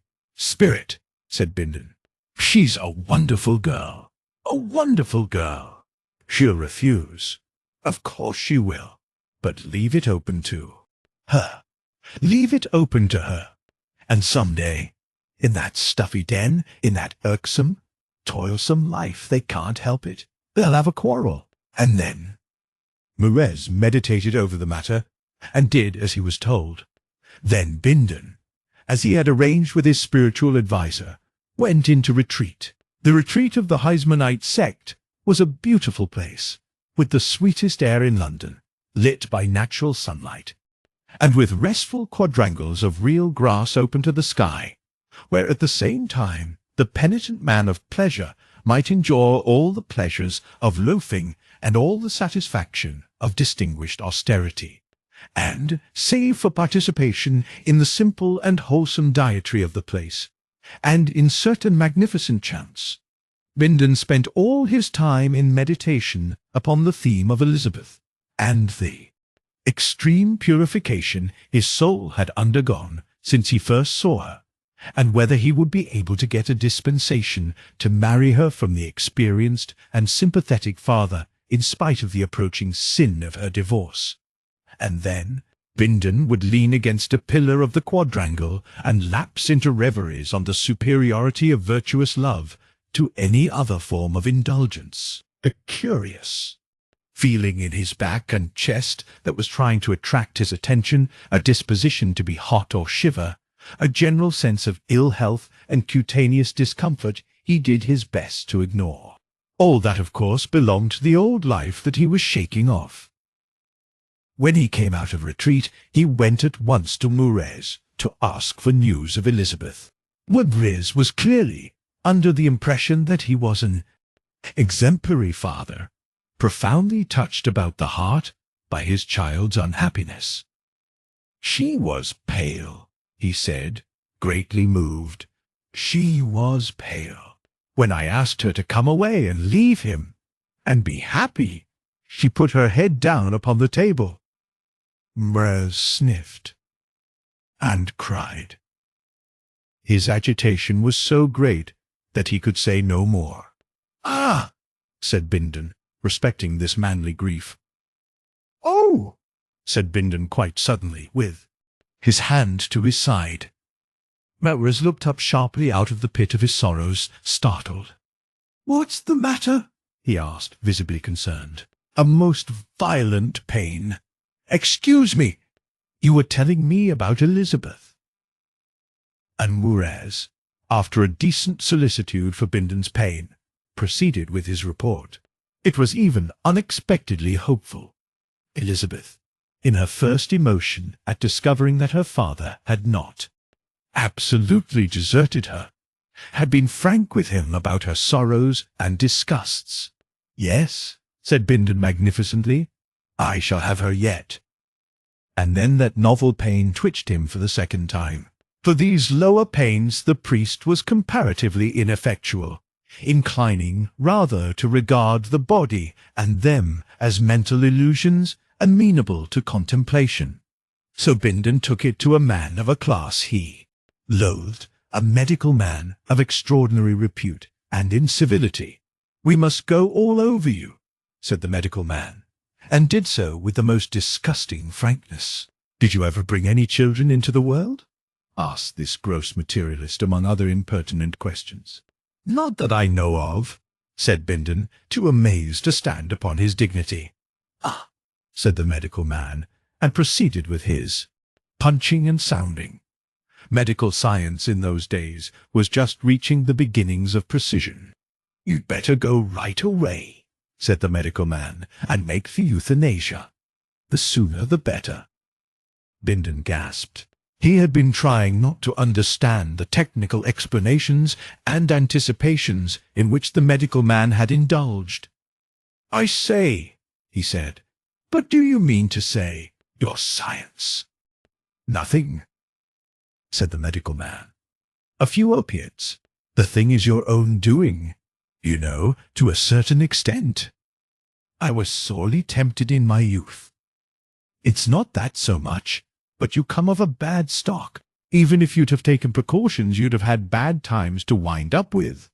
The mistake was getting born, the indiscretions of the parents, and you've shirked exercise, and so forth. I had no one to advise me. Medical men are always willing. I was a spirited young fellow. We won't argue. The mischief's done now. You've lived. We can't start you again. You ought never to have started at all. Frankly, the euthanasia." Bindon hated him in silence for a space. Every word of this brutal expert jarred upon his refinements. He was so gross, so impermeable to all the subtler issues of being. "But it is no good picking a quarrel with a doctor. My religious beliefs," he said, "I don't approve of suicide. You've been doing it all your life. Well, anyhow, I've come to take a serious view of life now. You're bound to, if you go on living. You'll hurt. But for practical purposes it's late. However, if you mean to do that, perhaps I'd better mix you a little. Something. You'll hurt a great deal. These little twinges. Twinges. Mere preliminary notices. How long can I go on? I mean, before I hurt. Really. You'll get it hot soon. Perhaps 3 days. Bindon tried to argue for an extension of time, and in the midst of his pleading gasped, put his hand to his side. Suddenly the extraordinary pathos of his life came to him clear and vivid. "It's hard," he said. "It's infernally hard. I've been no man's enemy but my own. I've always treated everybody quite fairly." The medical man stared at him without any sympathy for some seconds. He was reflecting how excellent it was that there were no more Bindons to carry on that line of pathos. He felt quite optimistic. Then he turned to his telephone and ordered up a prescription from the Central Pharmacy. He was interrupted by a voice behind him. "By God!" cried Bindon. "I have her yet." The physician stared over his shoulder at Bindon's expression, and then altered the prescription. So soon as this painful interview was over, Bindon gave way to rage.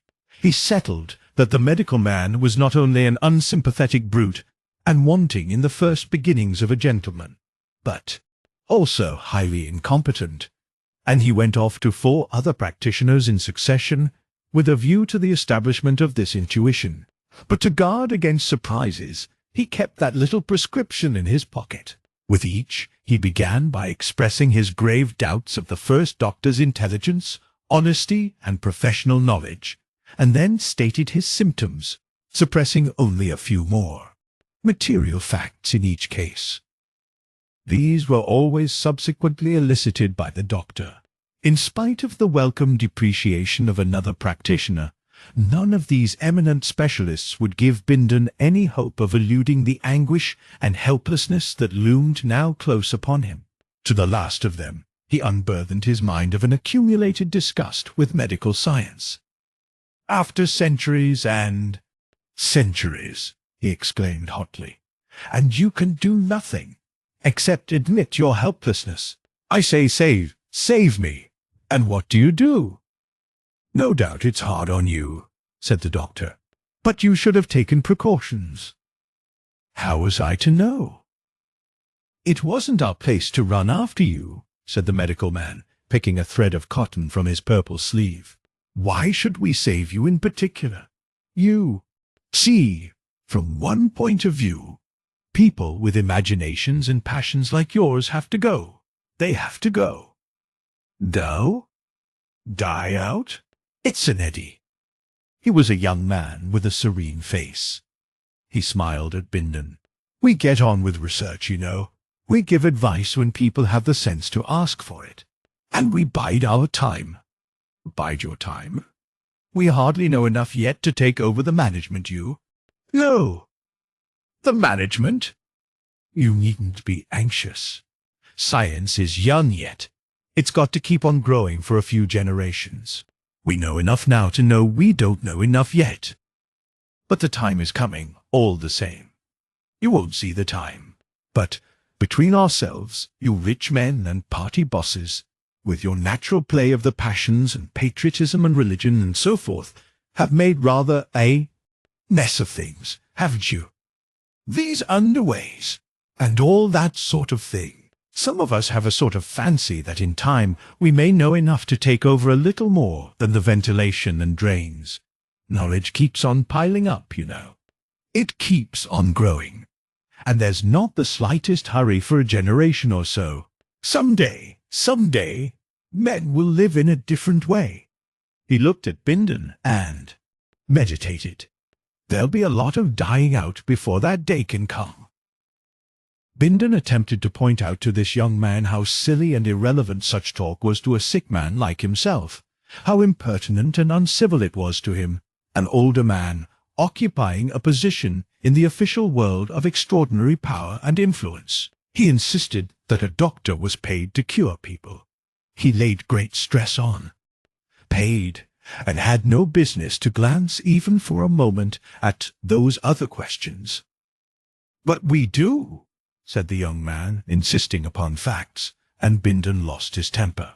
His indignation carried him home. That these incompetent impostors, who were unable to save the life of a really influential man like himself, should dream of some day robbing the legitimate property owners of social control, of inflicting one knew not what tyranny upon the world. Curse science! He fumed over the intolerable prospect for some time, and then the pain returned, and he recalled the made-up prescription of the first doctor, still happily in his pocket. He took a dose forthwith. It calmed and soothed him greatly, and he could sit down in his most comfortable chair beside his library of phonographic records, and think over the altered aspect of affairs. His indignation passed, his anger and his passion crumbled under the subtle attack of that prescription. Pathos became his sole ruler. He stared about him at his magnificent and voluptuously appointed apartment, at his statuary and discreetly veiled pictures, and all the evidences of a cultivated and elegant wickedness. He touched a stud, and the sad pipings of Tristan's shepherd filled the air. His eye wandered from one object to another. They were costly and gross and florid, but they were his. They presented in concrete form his ideals, his conceptions of beauty and desire, his idea of all that is precious in life. And now he must leave it all like a common man. He was, he felt, a slender and delicate flame burning out. So must all life. Flame up and pass, he thought. His eyes filled with tears. Then it came into his head that he was alone. Nobody cared for him. Nobody needed him. At any moment he might begin to hurt vividly. He might even howl. Nobody would mind. According to all the doctors, he would have excellent reason for howling in a day or so. It recalled what his spiritual adviser had said of the decline of faith and fidelity, the degeneration of the age. He beheld himself as a pathetic proof of this. He, the subtle, able, important, voluptuous, cynical, complex Bindon, possibly howling, and not one faithful simple creature in all the world to howl in sympathy. Not one faithful simple soul was there. No shepherd to pipe to him. Had all such faithful simple creatures vanished from this harsh and urgent earth? He wondered whether the horrid vulgar crowd that perpetually went about the city could possibly know what he thought of them. If they did, he felt sure some would try to earn a better opinion. Surely the world went from bad to worse. It was becoming impossible for Bindons. Perhaps someday. He was quite sure that the one thing he had needed in life was sympathy. For a time he regretted that he left no sonnets, no enigmatical pictures or something of that sort behind him to carry on his being until at last the sympathetic mind should come. It seemed incredible to him that this that came was extinction. Yet his sympathetic spiritual guide was in this matter annoyingly figurative and vague. Curse science! It had undermined all faith, all hope. To go out, to vanish from theatre and street, from office and dining place, from the dear eyes of womankind. And not to be missed. On the whole, to leave the world happier. He reflected that he had never worn his heart upon his sleeve. Had he, after all, been too unsympathetic? Few people could suspect how subtly profound he really was beneath the mask of that cynical gaiety of his. They would not understand the loss they had suffered. Elizabeth, for example, had not suspected. He had reserved that. His thoughts, having come to Elizabeth, gravitated about her for some time. How little Elizabeth understood him! That thought became intolerable. Before all other things, he must set that right. He realized that there was still something for him to do in life. His struggle against Elizabeth was even yet not over. He could never overcome her now, as he had hoped and prayed. But he might still impress her. From that idea he expanded. He might impress her profoundly. He might impress her so that she should forevermore regret her treatment of him. The thing that she must realize before everything else was his magnanimity. His magnanimity! Yes, he had loved her with amazing greatness of heart. He had not seen it so clearly before, but of course he was going to leave her all his property. He saw it instantly, as a thing determined and inevitable. She would think how good he was, how spaciously generous. Surrounded by all that makes life tolerable from his hand, she would recall with infinite regret her scorn and coldness. And when she sought expression for that regret, she would find that occasion gone forever. She should be met by a locked door, by a disdainful stillness, by a white, dead face. He closed his eyes and remained for a space imagining himself that white, dead face. From that he passed to other aspects of the matter, but his determination was assured. He meditated elaborately before he took action, for the drug he had taken inclined him to a lethargic and dignified melancholy. In certain respects, he modified details. If he left all his property to Elizabeth, it would include the voluptuously appointed room he occupied, and for many reasons he did not care to leave that to her. On the other hand, it had to be left to someone. In his clogged condition, this worried him extremely. In the end, he decided to leave it to the sympathetic exponent of the fashionable religious cult, whose conversation had been so pleasing in the past. "He will understand," said Bindon, with a sentimental sigh. "He knows what evil means. He understands something of the stupendous fascination of the Sphinx of Sin. Yes, he will understand." By that phrase it was that Bindon was pleased to dignify certain unhealthy and undignified departures from sane conduct to which a misguided vanity and an ill-controlled curiosity had led him. He sat for a space, thinking how very Hellenic and Italian and Neronic, and all those things, he had been. Even now, might one not try a sonnet? A penetrating voice to echo down the ages, sensuous, sinister, and sad. For a space he forgot Elizabeth. In the course of half an hour he spoilt 3 phonographic coils, got a headache, took a second dose to calm himself, and reverted to magnanimity and his former design. At last he faced the unpalatable problem of Denton. It needed all his newborn magnanimity before he could swallow the thought of Denton. But at last this greatly misunderstood man, assisted by his sedative and the near approach of death, effected even that. If he was at all exclusive about Denton, if he should display the slightest distrust, if he attempted any specific exclusion of that young man, she might misunderstand. Yes, she should have her Denton still. His magnanimity must go even to that. He tried to think only of Elizabeth in the matter. He rose with a sigh, and limped across to the telephonic apparatus that communicated with his solicitor. In 10 minutes a will duly attested, and with its proper thumb mark. Signature lay in the solicitor's office 3 miles away. And then for a space Bindon sat very still. Suddenly he started out of a vague reverie and pressed an investigatory hand to his side. Then he jumped eagerly to his feet and rushed to the telephone. The Euthanasia Company had rarely been called by a client in a greater hurry. So it came at last that Denton and his Elizabeth, against all hope, returned unseparated from the labour servitude to which they had fallen. Elizabeth came out from her cramped subterranean den of metal beaters and all the sordid circumstances of blue canvas, as one comes out of a nightmare. Back towards the sunlight their fortune took them.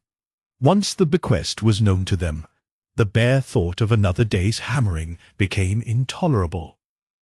They went up long lifts and stairs to levels that they had not seen since the days of their disaster. At first she was full of this sensation of escape. Even to think of the underways was intolerable. Only after many months could she begin to recall with sympathy the faded women who were still below there, murmuring scandals and reminiscences and folly, and tapping away their lives. Her choice of the apartments. They presently took express the vehemence of her release. They were rooms upon the very verge of the city. They had a roof space and a balcony upon the city wall, wide open to the sun and wind, the country and the sky. And in that balcony comes the last scene in this story. It was a summer sunsetting, and the hills of Surrey were very blue and clear. Denton leant upon the balcony regarding them, and Elizabeth sat by his side. Very wide and spacious was the view, for their balcony hung 500 feet above the ancient level of the ground. The oblongs of the food company, broken here and there by the ruins, grotesque little holes and sheds of the ancient suburbs, and intersected by shining streams of sewage, passed at last into a remote diapering at the foot of the distant hills. There once had been the squatting place of the children of Uya. On those further slopes gaunt machines of unknown import worked slackly at the end of their spell, and the hill crest was set with stagnant wind vanes. Along the great south road the Labour Company's field workers in huge wheeled mechanical vehicles were hurrying back to their meals, their last spell finished, and through the air a dozen little private aeroplanes sailed down towards the city. Familiar scene as it was to the eyes of Denton and Elizabeth, It would have filled the minds of their ancestors with incredulous amazement. Denton's thoughts fluttered towards the future in a vain attempt at what that scene might be in another 200 years, and, recoiling, turned towards the past. He shared something of the growing knowledge of the time. He could picture the quaint, smoke-grimed Victorian city with its narrow little roads of beaten earth, its wide common land, ill-organized, ill-built suburbs, and irregular enclosures. The old countryside of the Stuart times, with its little villages and its petty London. The England of the monasteries, the far older England of Indian, and then, before that, a wild country with here and there the huts of some warring tribe. These huts must have come and gone and come again through a space of years that made the Roman camp and villa seem but yesterday. And before those years, before even the huts, there had been men in the valley. Even then, so recent had it all been when one judged it by the standards of geological time. This valley had been here, and those hills yonder, higher, perhaps, and snow-tipped, had still been yonder hills, and the Thames had flowed down from the Cotswolds to the sea. But the men had been but the shapes of men, creatures of darkness and ignorance, victims of beasts and floods, storms and pestilence and incessant hunger. They had held a precarious foothold amidst bears and lions and all the monstrous violence of the past. Already some at least of these enemies were overcome. For a time, Denton pursued the thoughts of this spacious vision, trying in obedience to his instinct to find his place and proportion in the scheme. "It has been chance," he said. "It has been luck. We have come through. It happens we have come through. Not by any strength of our own. And yet, no, I don't know." He was silent for a long time before he spoke again. After all, there is a long time yet. There have scarcely been men for 20,000 years, and there has been life for 20 millions. And what are generations? What are generations? It is enormous, and we are so little. Yet we know, we feel. We are not dumb atoms. We are part of it, to the limits of our strength and will. Even to die is part of. Whether we die or live, we are in the making. As time goes on, perhaps men will be wiser.